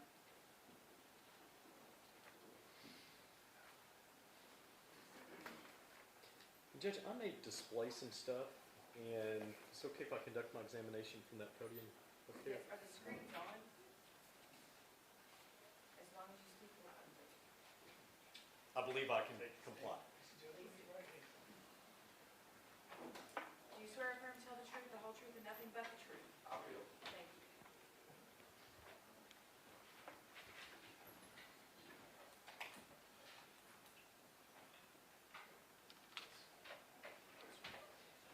Please state your name for the record. Matthew Elrod. And are you an attorney licensed in Tennessee? I am. How long have you been licensed? It will be 18 years in November of this year And where are you presently employed? at the Blount County Public Defender's Office How long have you been at the Blount County Public Defender's Office? since November of 2007. And so have you spent your entire legal career as a lawyer in the Blount County Public Defender's Office? I have. Have you had occasion as a lawyer in the Blount County Public Defender's Office to defend persons accused of homicide before? I have. And have you had occasion to defend persons accused of other serious felonies before? I have. Have you had occasion to defend persons accused of those crimes at the initial appearance and preliminary hearing stages in general sessions courts? I have. In front of Judge Brewer before? I have. And the other general sessions courts in Blount County? I have. Now, in February of 2024, Mr. Elrod, were you at that time capital qualified to defend a death penalty case? No, I was not. In February 2024, to your knowledge, was Matt Garner qualified to handle a death penalty case? He was not. And is Mr. Garner your boss? He is. Is he the elected public defender? He is. In representing persons in the public, in your capacity as an attorney in the Public Defender's Office in Blount County, what's your role? What's your duty? What do you do? So over my career, I've been assigned to both general sessions dockets as well as circuit court dockets. generally speaking, my role is to attend certain court dates and certain times and handle any and all indigent representation that either the sessions judge or the circuit judge appoints our office to represent. And so, are there occasions when you will have a discussion with a court and with counsel for the state prior to an initial appearance in the case? It can happen. There have been occasions where it's more typically the case where it's a crime of some or offense of some notoriety. You know, it's a major, I would say a major case, a higher class felony, where judges may want to determine whether or not our office will be able to handle representation in a case coming up on a docket. So primarily for the purpose of determining conflicts, so yes. And let's go to this particular case. Okay. So, are you aware of the incident involving Mr. DeHart on February 8th of 2024? Yes. And are you aware that there was a fair amount of media coverage about that? Yes, I am. And were you aware of the media coverage concerning his arrest on February the 13th of 2024? I am. And I've got a calendar here, a blank calendar from February of 2024, because we're all, at least me in particular, sometimes I'll get dates confused and mixed up. I've already done it once in this hearing. So I'm going to just introduce this as a maybe marker for ID at this point. Sure. Before for identification. Exhibit 4 for ID. That's just a blank February 2024 calendar.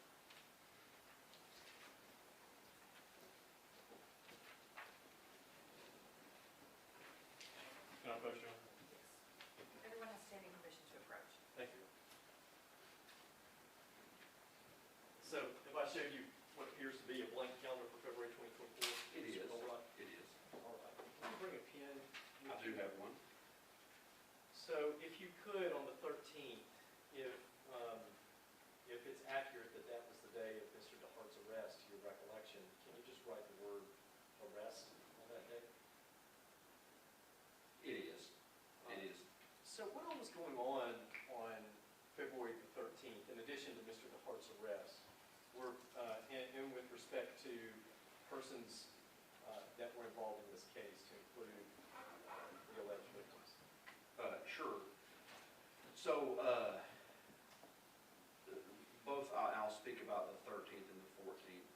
That's being a Tuesday and a Wednesday of that week. If I'm not mistaken, Tuesday was the day that the receiving of friends and a official or a family's ceremony was to be had for Deputy McCowan. I believe it's Severe Heights Church. I believe then Wednesday was maybe the funeral procession or another funeral procession into, I believe, back into Blount County into the graveside service. That's in relation to Deputy McCowan. The 13th, I believe, was the date. Yes, I remember that Mr. DeHart was arrested.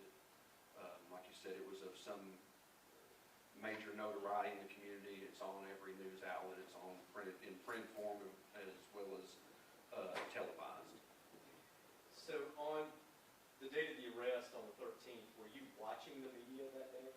Yeah, I don't think we had a TV necessarily on monitoring it, but once we had been made aware that Mr. DeHart had been arrested, or that they likely had an area of interest where he very likely would be, I think we started monitoring it both over social media as well as, we have a television in our office we receive local news on. So I'm certain at some point, I'm not sure exactly when that day, but yes, we were all aware of it. We were, the majority of our office was reviewing that and watching that. So are you aware of a press conference that Blount County Sheriff Brewer Well, it had to do in relation to, I think, his appreciation and relief that Mr. DeHart had been captured. They bagged him or captured him before laying the deputy into the ground, having the graveyard service. So yes, I'm aware. We saw that. You saw that? We saw that live. You saw it live, you were watching? I believe so, yes.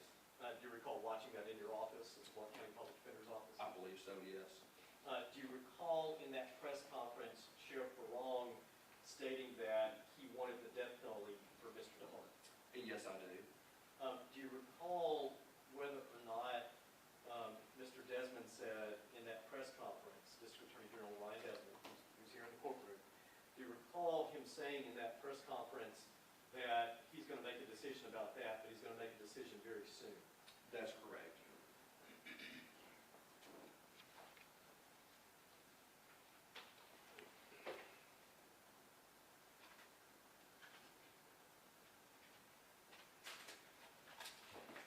Your Honor, just for the record of this case, I have the video of that press conference. I'm not going to play it, when this has already testified to it, but I would like to put it to the record of these proceedings for any appellate court. Any objection? I guess I would just request an explanation as to why it's relevant to the proceedings at hand. It's relevant to the proceedings at hand with respect to what the knowledge was of potential counsel for Mr. DeHart. The Public Defender's Office was reviewing this, and the knowledge that this was going to be a capital case, at least law enforcement wanted it to be a capital case. And there's a public press conference where the elected District Attorney General is saying he's going to make a decision about that very shortly. And I think that shapes and informs decisions that were made in the court's decision in the record of these proceedings later on. So while the witnesses testified that there was that press conference and that certain statements that were made at the press conference that the witness recalls, for the record, I would like to put the video of the actual press conference in the record. I had no objection to the video coming in, but I guess I reserve the right to argue whether or not it's relevant or not to the decision the court's making today on this particular issue. I mean, the press conference is what it is. The state has nothing to hide, but I don't know that's necessarily relevant. But I guess I can say that's an argument. Okay, so then you reserving for argument, there is no objection to this being made the next numbered exhibit. No, that's no, Your Honor. Exhibit number 5. Exhibit 5. All right, so so the date of the arrest on the 13th, you also have the press conference on the 13th. And so if you could, I know you're going to write kind of small, sure, but under the 13th, if you could write the word press conference. Sure. If that's accurate, that that occurred on the 13th.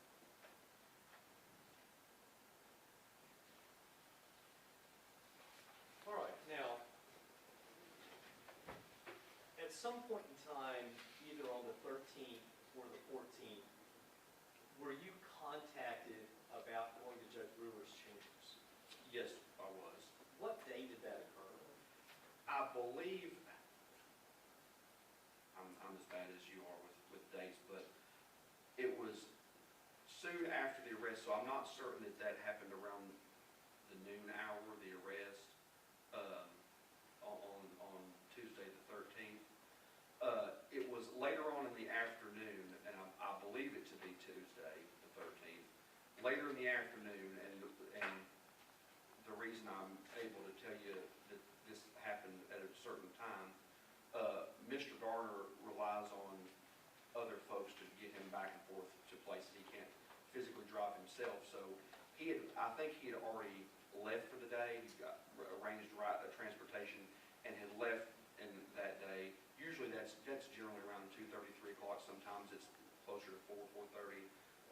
But he had already gone that day, is why, that reason being, I was the only attorney contacted and present. I'm not certain if they tried reaching out to him first, but I believe General Desmond reached out to me and stating that Judge Brewer wanted to engage with us as to scheduling and appointment of our office and the like.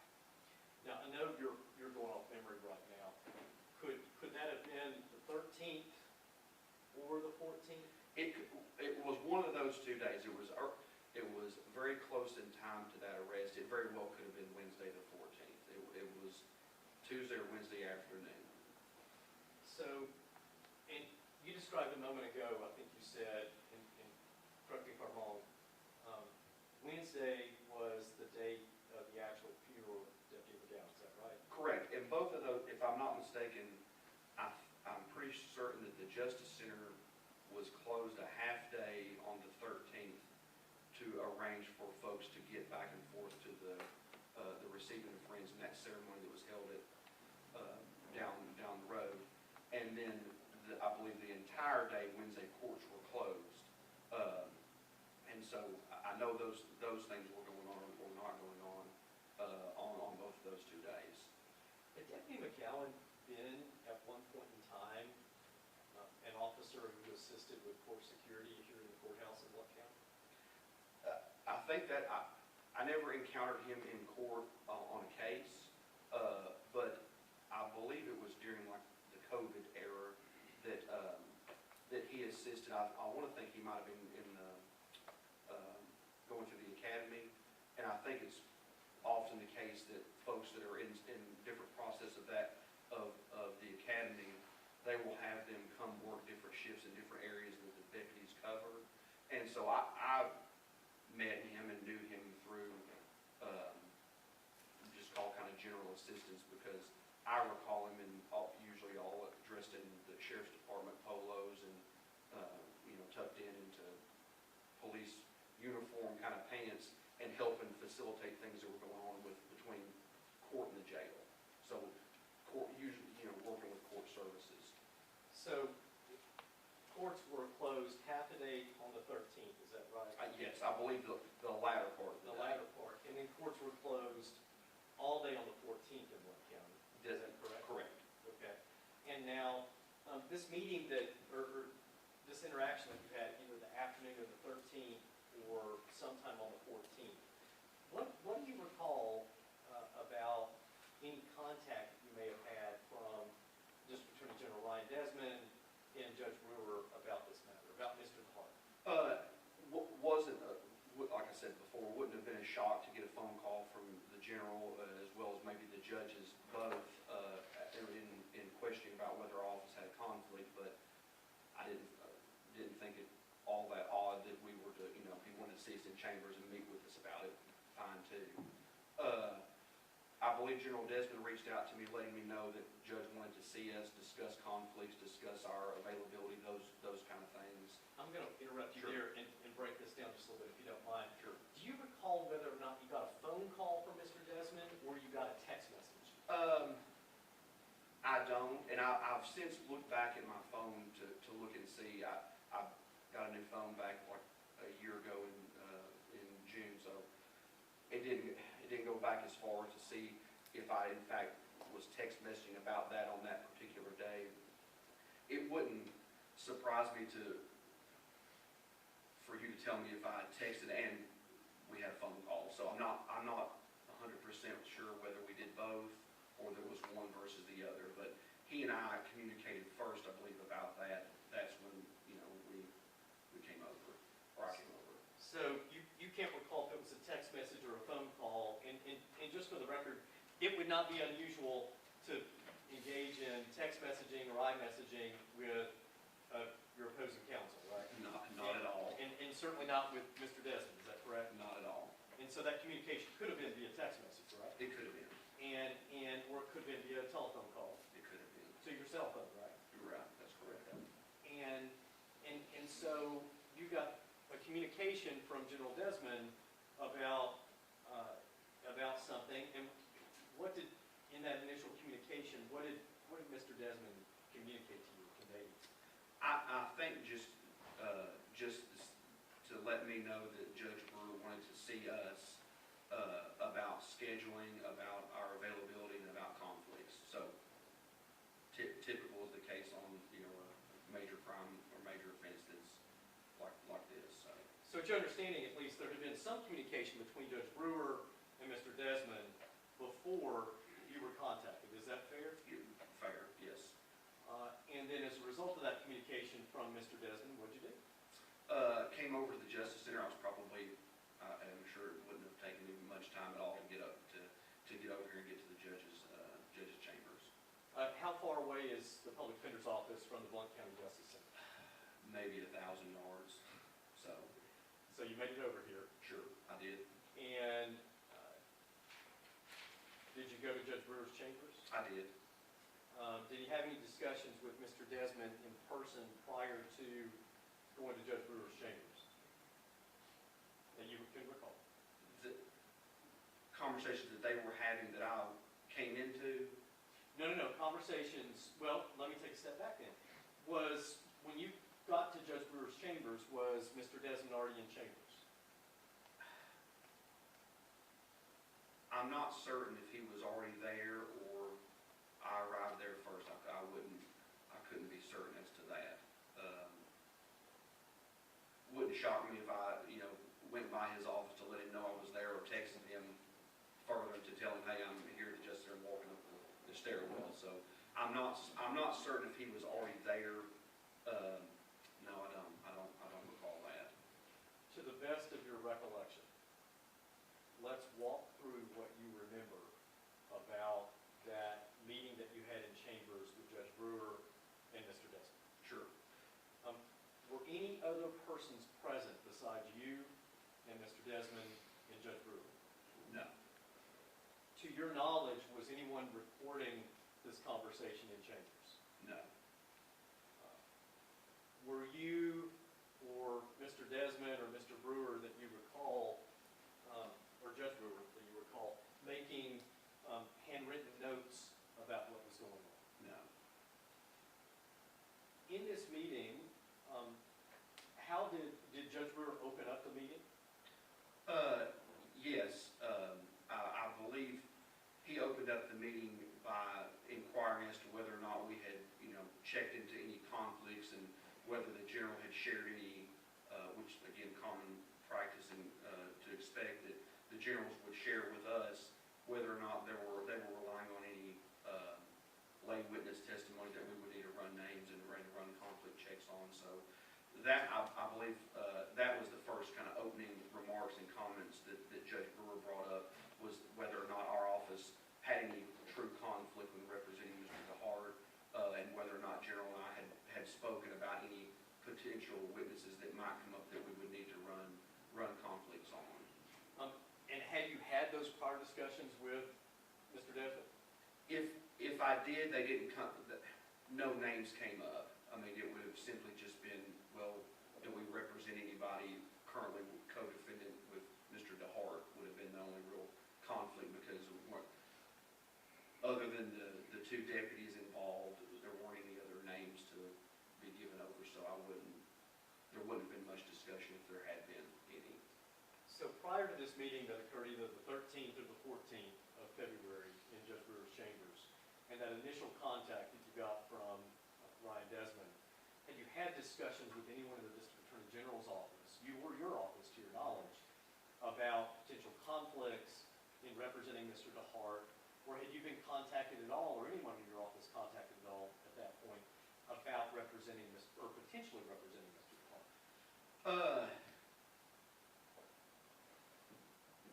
It wouldn't shock me or surprise me to learn. So we have an office manager, Ms. Wells, oftentimes will field some of those phone calls or text messages as well from the different assistant district attorneys or the General Desmond himself. It would, and as well as Judge Brewer or any of the other judges, they may have done that. Nothing that I recall with any specificity. You just don't remember right now. I'm not asking you to speculate. No. You don't remember any contact prior to the contact that you got from Mr. Desmond? Is that No. Not that I don't recall any contact prior to that communication. But you knew about the case, obviously. I did. It was getting a lot of attention. Yes. And the Deputy McCowan, because of his services and his receiving of friends, the entire court system in Blount County was shut down for a day and a half. That's correct. Okay. So let's move back to the meeting now in Judge Brewer's chambers. After Judge Brewer opened up the meeting, to the best of your recollection, what do you recall was said by the lawyers and by the judge? Sure. So I would have stated at that point in time, about the questions posed to us and to our office and whether we would be able to represent him should the court, deem it necessary to appoint our office. I would have stated that we currently had no conflicts, of representation. As far as, I think that's the sum total of that conversation. Then we just started discussing other matters and outside of our conflicts or potential conflicts. We started discussing scheduling, and you tell me if you want me just to continue on. I'll break it down with you a little bit. Was there a discussion before you got to scheduling about whether or not there was some indication that Mr. DeHart, even at that early stage, was attempting to retain counsel, or some discussion about him wanting to retain counsel? I'm not certain if Judge Brewer brought it up first or if General Desmond brought it up first, but there was a mention of Mr. DeHart potentially hiring counsel. That was said. Again, I'm not certain if it was Judge Brewer, relaying that or confirming that information with General Desmond, or General Desmond stated, well, we're not certain that, this is going to come to the appointment because, there's some discussion, there's communication that they've received that he might hire or he'd be in the process of hiring counsel. So at that point in time, was Mr. Desmond saying that we've gotten some indication that Mr. DeHart may be attempting to retain counsel? Right. Correct. And he was telling Judge Brewer that? Correct. And in this chambers conference, did Mr. Desmond say what the source of that information was, such as, I'll give a couple examples, such as attorneys had contacted the DA's office, just inquiring about the case and gathering some information about whether or not they would get into a case involving Mr. DeHart, or that law enforcement and Mr. Desmond was informed of this, was listening to phone calls that Mr. DeHart was making in the Loudoun County Jail about attempting to get his family to work on retaining counsel. Did he give the source of that information during the conference? I don't think he didn't identify with any, again, specificity about what phone call to who and from who. I took it to mean maybe a little bit of both, that, maybe he was in touch with other criminal defense attorneys, as well as, I understand, I know, in my practice, I know that they have the ability to monitor jail phone calls. Many discussions I've had with clients about that fact, and so it wouldn't have shocked or surprised me to learn that they had learned some of that information via phone conversations that were being had between him and family, or family and co-defendants. There were a lot of different things were going on in addition to Mr. DeHart being arrested. There were other individuals that they were actively searching for as well, and that were, I believe, in custody at that point in time, or had recently been. All right, so just based on your experience as a longtime public defender and criminal defense lawyer in Blount County, are you saying that you were interpreting what Mr. Desmond was saying to be either from jail phone calls or from lawyers contacting the district attorney's office? Yes, that's correct. Okay. And sitting here today, you don't, and correct me if I'm wrong, you don't recall specifically Mr. Desmond saying the source of his information about that, right? I don't recall him detailing any of a specific source about that. I don't think he ever named another attorney that was interested or had been reaching out. I know he didn't name any certain phone call or any certain time frame or who those communications were through, but that's how I interpreted it, yes. But he did inform Judge Brewer in that meeting that Mr. DeHart is trying to hire counsel. Correct. Yes, it is potentially so, yes. And at that point in time, you had not been appointed to represent Mr. DeHart, is that right? That's right. And at that point in time, you had not met with Mr. DeHart, at that point in time, you had not spoken with any of Mr. DeHart's family, is that right? That's right. Is it fair to say this was your very first communication from anyone in the court or the DA's office about potentially representing Mr. DeHart? That's correct. So now back in that meeting, after there was, with Judge Brewer in chambers, either the 13th or the 14th, and with Mr. Desmond, during that meeting, y'all talked about potential conflicts, is that right? That's right. You talked about Mr. DeHart's desire to retain counsel, is that That's right? right. And you said a moment ago that, before I broke things down with you a little bit, that there was a discussion about scheduling, is that right? Right, that's correct. Tell us about the discussion on scheduling. A couple of things were talked about and discussed in that.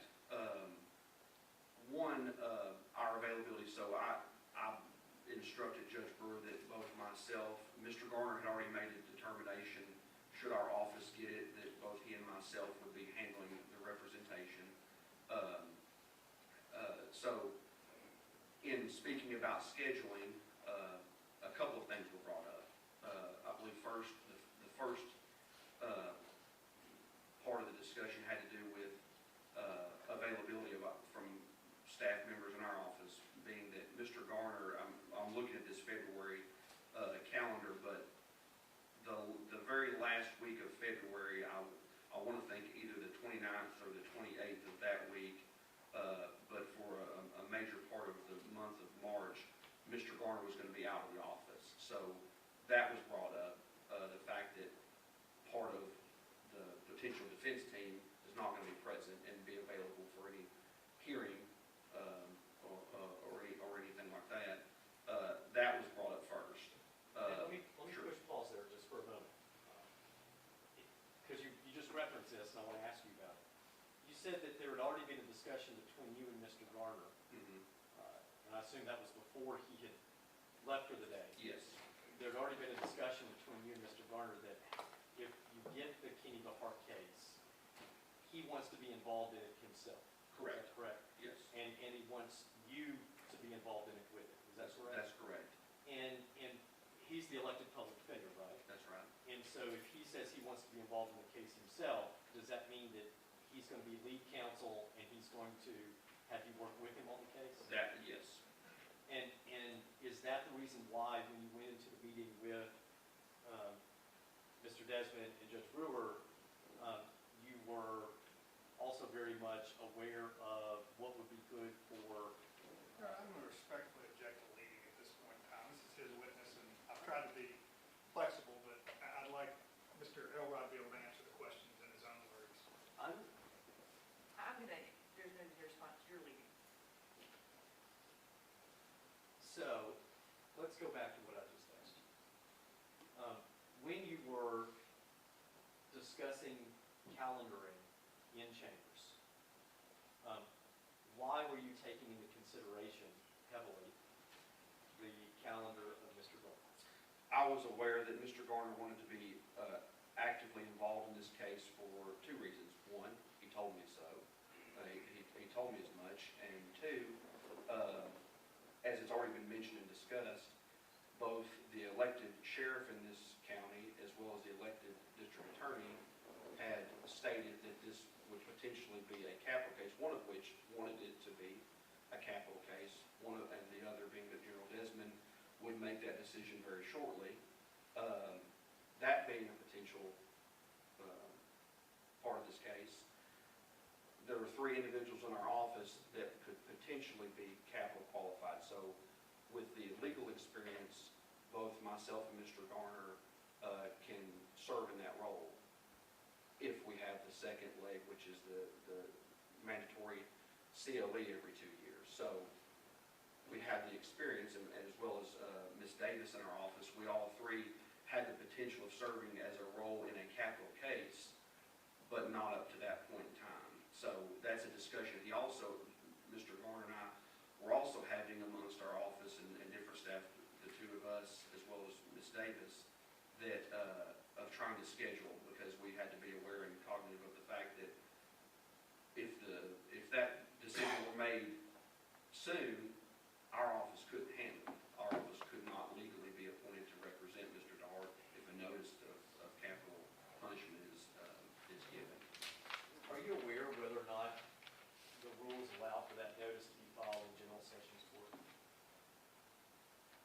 I believe them to be.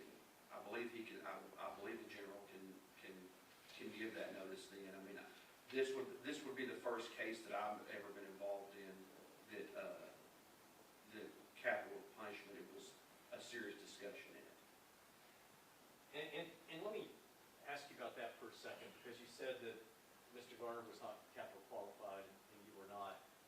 And under Tennessee Supreme Court rule concerning capital counsel, defense counsel qualifications, what's your understanding of, at least with respect to you and Mr. Garner at that point, that you could become capital qualified? As far as the CLE or the trial experience prior? So, Altogether. sure, I believe there to be two legs, one of which is the mandatory CLE hours that are required that are specific to capital case education. Some are handled, a lot of them are handled by the National Association of Criminal Defense Lawyers. They're tactile, which is the Tennessee version of that national organization, also maintains CLE regarding that. So we were aware of the fact that scheduled trainings, which one, the tactile would be the most soon to that, at that time would have been late March. I attended that, both myself and Ms. Davis by Zoom, as well as the closest NACDL, which is the national meeting on that, with that CLE being provided, was in New Orleans in August. Both myself and Mr. Garner attended that. So that's one leg. That's one qualification that you have to have. The other being trial experience, essentially, and I'll beg forgiveness.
So what was the discussion about calendaring the preliminary hearing? Sure, so the majority of that conversation had to do with the availability of all those parties, so it would have been including myself, Mr. Garner, General Desmond, and Judge Brewer. And with that being said, the first discussion, if I recall correctly, is I gave the information out that Mr. Garner would be unavailable for several weeks, you know, in a pretty short amount of time. Like I said, that very last week of February and 2.5, 3 weeks into March, he was going to be out of this country. Knew that from prior discussions with him, again, in trying to schedule that tactical CLE, because he was going to be on a plane on one of the days that the 2-day training was going on. So he was going to be unavailable to receive qualification, he himself, before August of 2024. So those things were discussed. And so with that being said,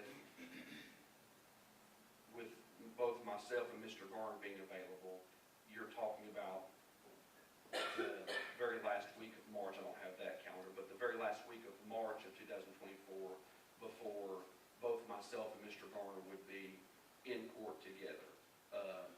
Some discussion was then had about General Desmond and Judge Brewer's availability. I think there was some back and forth about dates.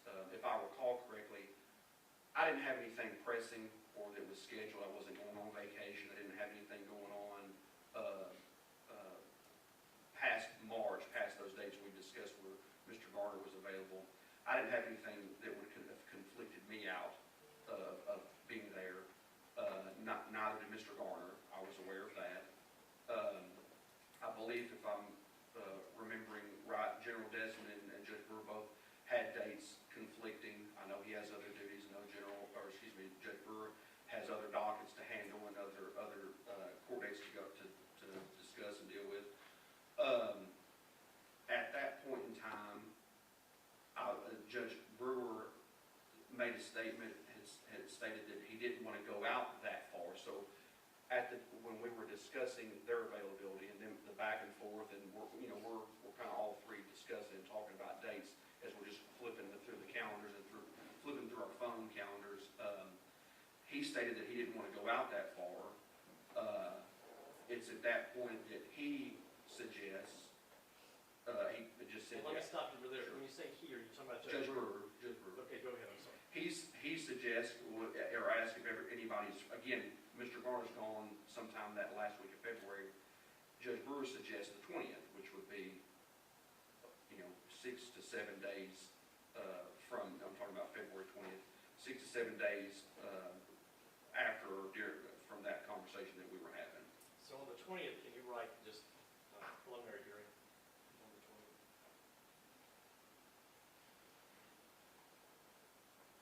So when Judge Brewer suggested the 20th,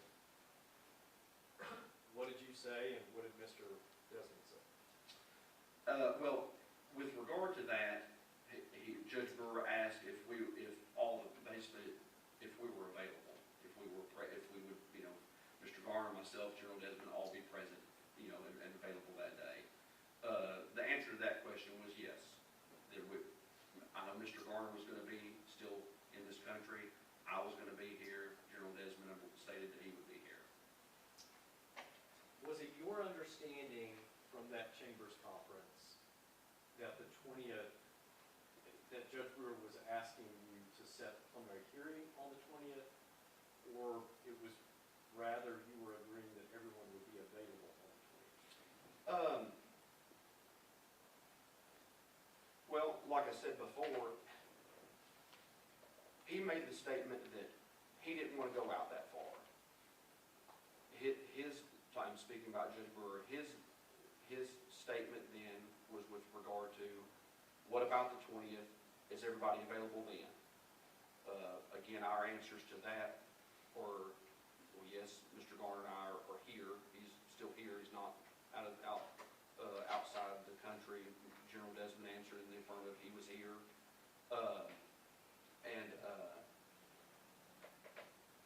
Sorry, does that answer that question? It does. Let me ask you another question. Did, at any time, do you recall whether or not Mr. Desmond indicated that the state would be prepared to go forward with an actual preliminary hearing on the 20th? I believe Judge Brewer, once we answered in the affirmative that we would all be available that day, he asked the General, will the state be ready on that day? And you have to understand, not only they dealing with multiple agencies, as you know, multiple things going on, they also have another deputy that's going through surgeries and having medical treatment, things like that. So people have to be aware of those kind of things and scheduling for those individuals as well.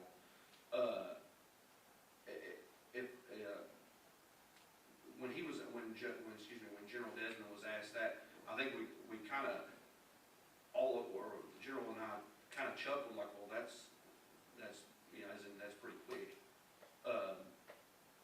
And I believe he answered, well, yeah, we can certainly try to get ready. And I think that something along the lines of, he'd have to check and confirm with Deputy Eggers, I believe, about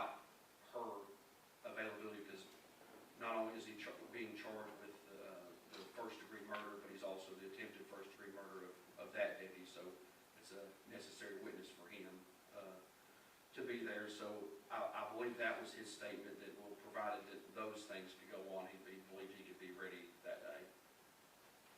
Was there any discussion, well, was there any other discussion about calendaring during that meeting that you recall before we go on to another topic? Yes, Judge Brewer brought up the fact that at that time, Mr. DeHart, there was no bond set on it, so the charges, had been arraigned, but the bond was just not hold without, not a set amount, just nothing, left blank. I'm not certain the magistrate wanted to leave that up to the general session judge or what, but no bond was set on those, on the offenses. So Judge Brewer brought up that fact that bond was not set. At the present time, he's entitled to one, and had asked if, I believe he asked if that's going to be an issue, if we're going to file a motion with regard to bond and the issue, and that kind of thing. And within our discussions about calendaring, we'd also discussed the fact that, should the general declare that or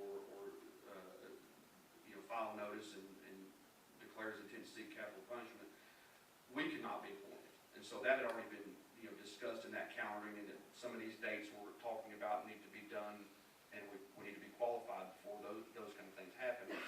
And so in that discussion, or Judge Brewer bringing up the fact that he doesn't have a bond, and if we want to address that, he needs to know, he needs to just to bring that up. General Desmond, I believe, stated something to the effect of, well, that would force his hand, or that would make the decision on him seeking capital punishment quicker.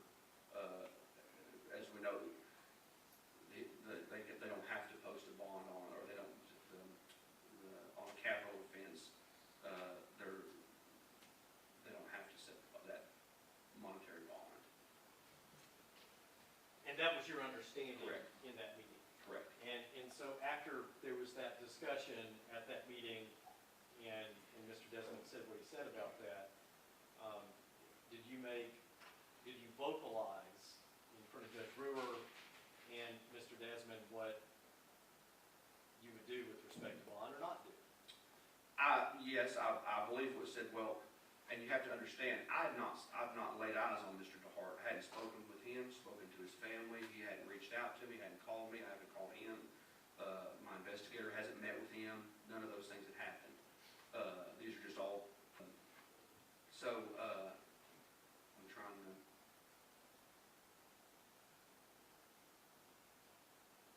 Let me ask you this. Sure. You need time to finish responding. No, you go ahead and in my jog my memory. So these discussions then, if I can recall the topics, was it right that one of the discussions was about whether or not you would have a conflict? Correct. And that one of the discussions was that Mr. DeHart is wanting to retain counsel? Correct. That the state is trying to decide whether or not to seek death? Correct. And that if you decide to do something in seeking bond or bail for Mr. DeHart, the state's going to seek that?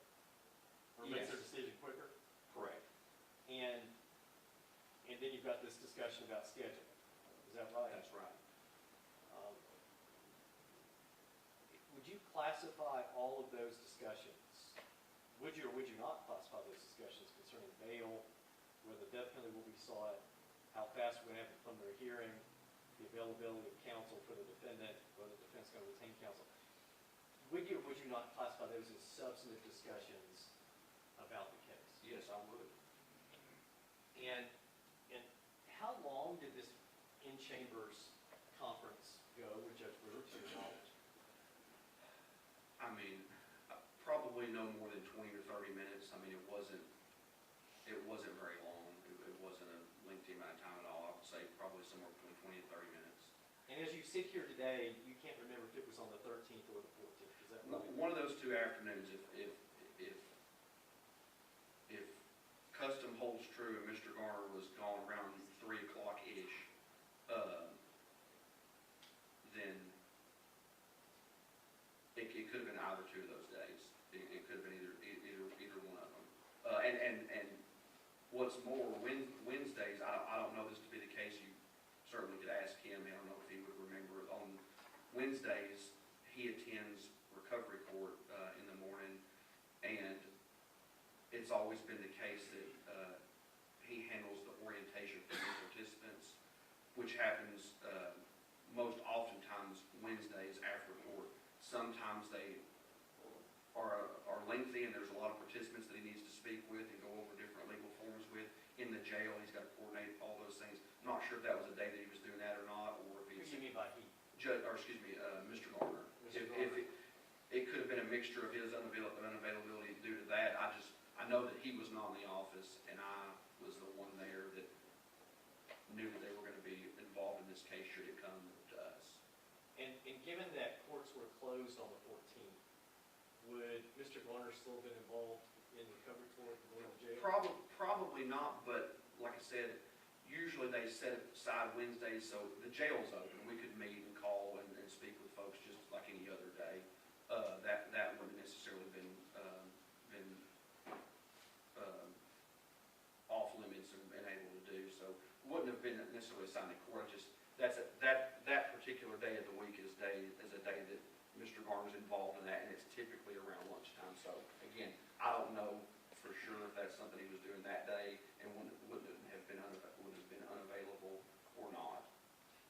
So I'm going to go forward now to anything else, before I go forward, anything else you can recall concerning the Chambers Conference with Judge Brewer on either the 13th or the 14th? Well, yes, and with regard to the bond issue being brought up, I didn't answer that question fully. At that point in time, I believe I stated, with, again, Judge Brewer bringing that up, that bond's not been set, that general statement that if that were to be the case, if we're requesting it, it's going to, not sure if he said force his hand or I'm pretty certain he said it would make his decision on seeking capital punishment in this case sooner than later to do that. With regard to that, I believe my statement was, well, we're not seeking anything now because of two things. One, I don't want that to happen. I know without having gone to the training, something that Tactile and NACTIL teach us is that if you can avoid the death penalty at all costs, avoid it. So I don't want notice to be filed. I want us to see what we can do and what we can learn about the case before we get there. So I know that much. And so that's a concern. Second concern is I'm not going to have a serious conversation with the judge or the general about bond until I've talked to my client. Again, I've not talked to him. At that time, I've not seen, heard, or spoken with or to Mr. DeHart or his family. Anything else that you can recall about that before we move on? No, nothing else. So after that meeting, at some point, was there a discussion about the setting of the initial appearance of Mr. DeHart in that meeting? Yes. So that, again, that being either Tuesday or Wednesday afternoon, Judge Brewer let us know that it was his intentions. Mr. DeHart was being held in the Loudoun County Jail facility. And so it wasn't as if, again, courts are closed on Tuesday and Wednesday, but even that being the case, it was going to take a little bit of time to transport Mr. DeHart back and forth to court, so a little bit of time was necessary to arrange all those things. So Judge Brewer let us know that on the 15th, so that would be Thursday before his, I'm not sure if he had an Alcoa docket that day or not, but he wanted to bring that up, his arraignment, that initial appearance, first thing on the 15th, which that's what happened then. So yes, that discussion, it was brief. Just this is what I intend to do. Sheriff's deputy is going to get him up here for that day. In passing, I think Judge Brewer, asked General Desmond, hey, I believe it included myself. attorney wants to be engaged in this outside of your all's office, if somebody comes on board, let him know, let the court know as soon as possible. That was discussed in passing as well, just like any other case would be. All right, and so that discussion was had on the 13th and the 14th. And was in fact Mr. DeHart's initial appearance scheduled for the 15th of February? Yes. And Yes. and to your recollection, did it go forward on the 15th of February? Yes. So if you don't mind, on the calendar you have in front of you on the 15th, if you could write initial appearance. Okay. So, in between this meeting that we're in chambers with Judge Brewer, that was either on the 13th or the 14th of February, did you have occasion to go to the Loudoun County Jail and meet with Mr. DeHart? Between our conversation then and that initial appearance? Yes, sir. No. Did you meet Mr. DeHart for the first time at the initial appearance on the 15th? Correct. And have you had occasion to go back and take a look at the security videos here in the Blount County Justice Center of that initial appearance with Mr. DeHart? Yes, I have. Judge, I'd like to mark this as the next exhibit. Six? Yes. Yes, Your Honor. Exhibit 6. And I'm going to, prior to the court, this is the security videos of the portion of the alcohol docket from the Blount County Justice Center of Mr. DeHart's initial appearance. I provided a copy of that to counsel from the state. It's very brief. Are you marking it for identification, or are you moving it as an exhibit? I'll do it for ID, but if there's no objection, we'll go ahead and put it in. There's no evidence. objection to Okay, coming in. we'll receive that into evidence as exhibit 6. These are very short videos, Your Honor, and it's a very short proceeding, and I'd like to play these for Mr. Elrod and ask him some questions. So, Mr. Elrod, there are 3 videos that are on Exhibit 6, and I'm going to play the first of the 3 videos in sequence. Yes, I'll sir. turn them up on your screen.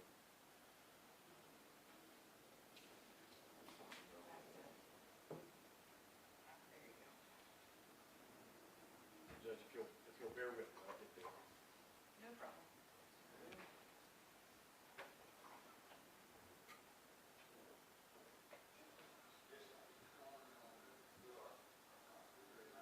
Judge, there's sound coming out here. I'm not sure you're getting any sound. It's, Where you it's muffled, it's coming from the television, I'm not sure. Let me look at the output real quick and see if that works.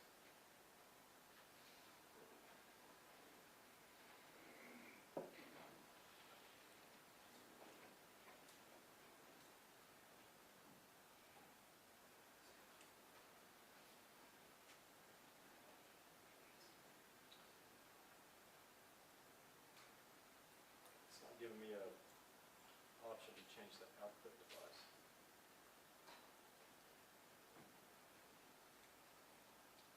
Does your microphone reach over to it? Let's see if we can do this. Judge, can I get behind the witnesses over there? Yes, but I think you just lost your connection. I did. All right. Hang on, let me see what's on this screen.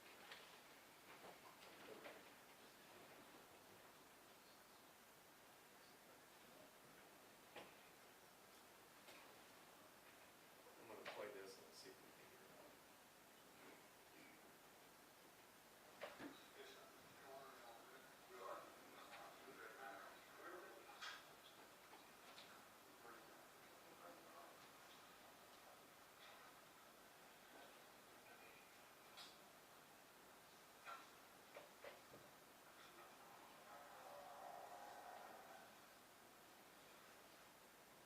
And I'm going to push pause right here on that first video. Were you able to see the number of people in the courtroom? Yes, I am. And in an earlier frame than what is displayed right now, was the courtroom, did it contain several law enforcement officers It did. and other witnesses? It did. I'm going to go ahead and resume playing it. And at the left, at council table, can you identify who's at the defense council table? Mr. Garner standing there in the tan or brown suit. I'm sitting there, I think, in a gray suit at the defense counsel table. Who's the attorney to the far right? That's General Desmond in the blue blazer.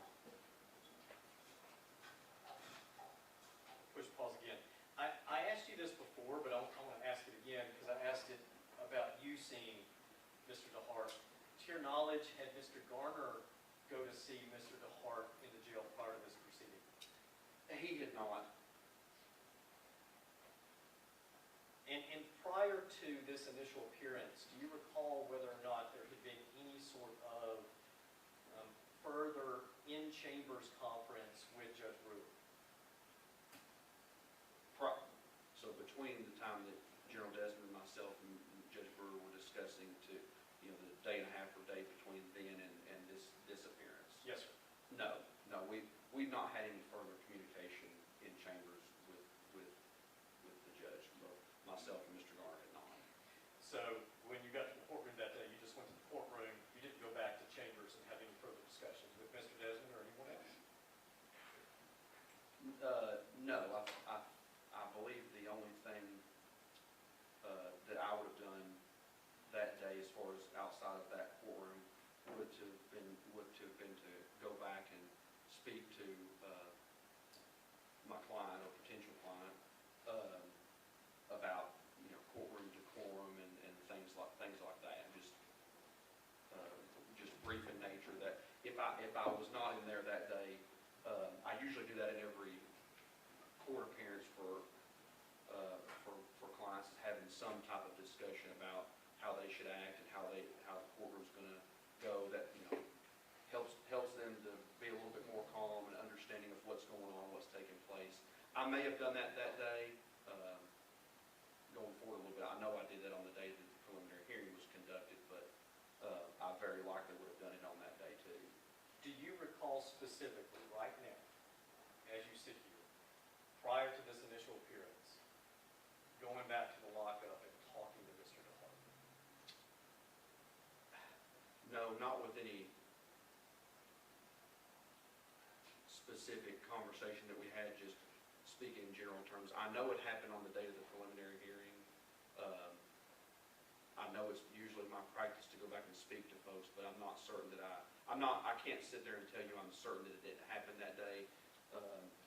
It's just if I'm not at that table, I'm either in the hallway coming in or I'm speaking to a client back in the lockup area. And if the video shows that you're at the table, I'm at the table. You're at the table, obviously, and not back speaking to Mr. DeHart. So I want to ask it this way. Prior to going into this initial appearance, at the initial appearance, do you recall that there was a discussion with the court about the court set the preliminary hearing date on the record? Here at this time? Yes, sir. Yes, so we're going to play it. Sure, yeah. What happens here in just a few moments, Judge Brewer instructs court officers to go ahead and bring him out, as you just heard. Mr. DeHart is led out by several uniformed deputies standing there. I believe, I'm not sure if it's behind or in front of the podium, but he brings him out, lets him know that the charges that he currently has. I believe he said something along the lines of, based on previous discussions with counsel. Well, excuse me, back up. He asked Mr. DeHart if he had hired an attorney. Mr. DeHart's answer, I believe, at that time was no to that specific question. Judge Brewer then said that he was going to appoint our office to represent him, and that based on previous discussions, he's going to set the preliminary hearing for February 20th at 9 a.m. Okay, and so now let's go back to whether or not you met with Mr. DeHart. To your recollection here today, I think you said you can't recall whether or not you met with him, so I'm going to ask you more specifically about this specific scheduling issue. Do you recall on the 15th speaking with Mr. DeHart before this initial appearance about anything concerning scheduling? If I'm not mistaken, most of that conversation happened after that. After the 15th. Right, after the 15th, and when I say after, not like days after, but that after that he was brought in, arraigned, and then brought back to the cell, because generally speaking, they'll try to get folks in, get folks out. There are people in the audience that are family members.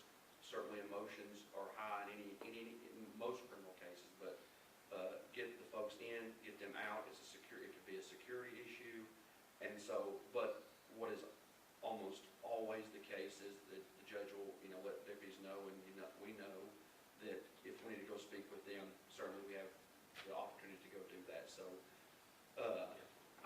that's when the larger part of the conversation that happened, you know, my first real discussion with Mr. DeHart happened was after he is brought in and we're officially appointed to represent him. Sure, and that's what I'm getting at is this, when Judge Brewer says on the record that we've already discussed the date, and he sets the preliminary hearing on the 20th,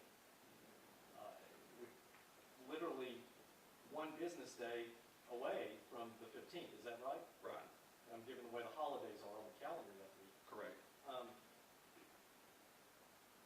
No one had discussed the setting of that date with Mr. DeHart.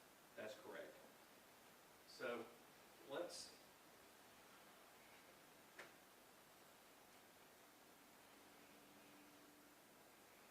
I'm just going to go ahead, the videos are short, I'm just going to play for the record. Okay.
That's the end of the first video.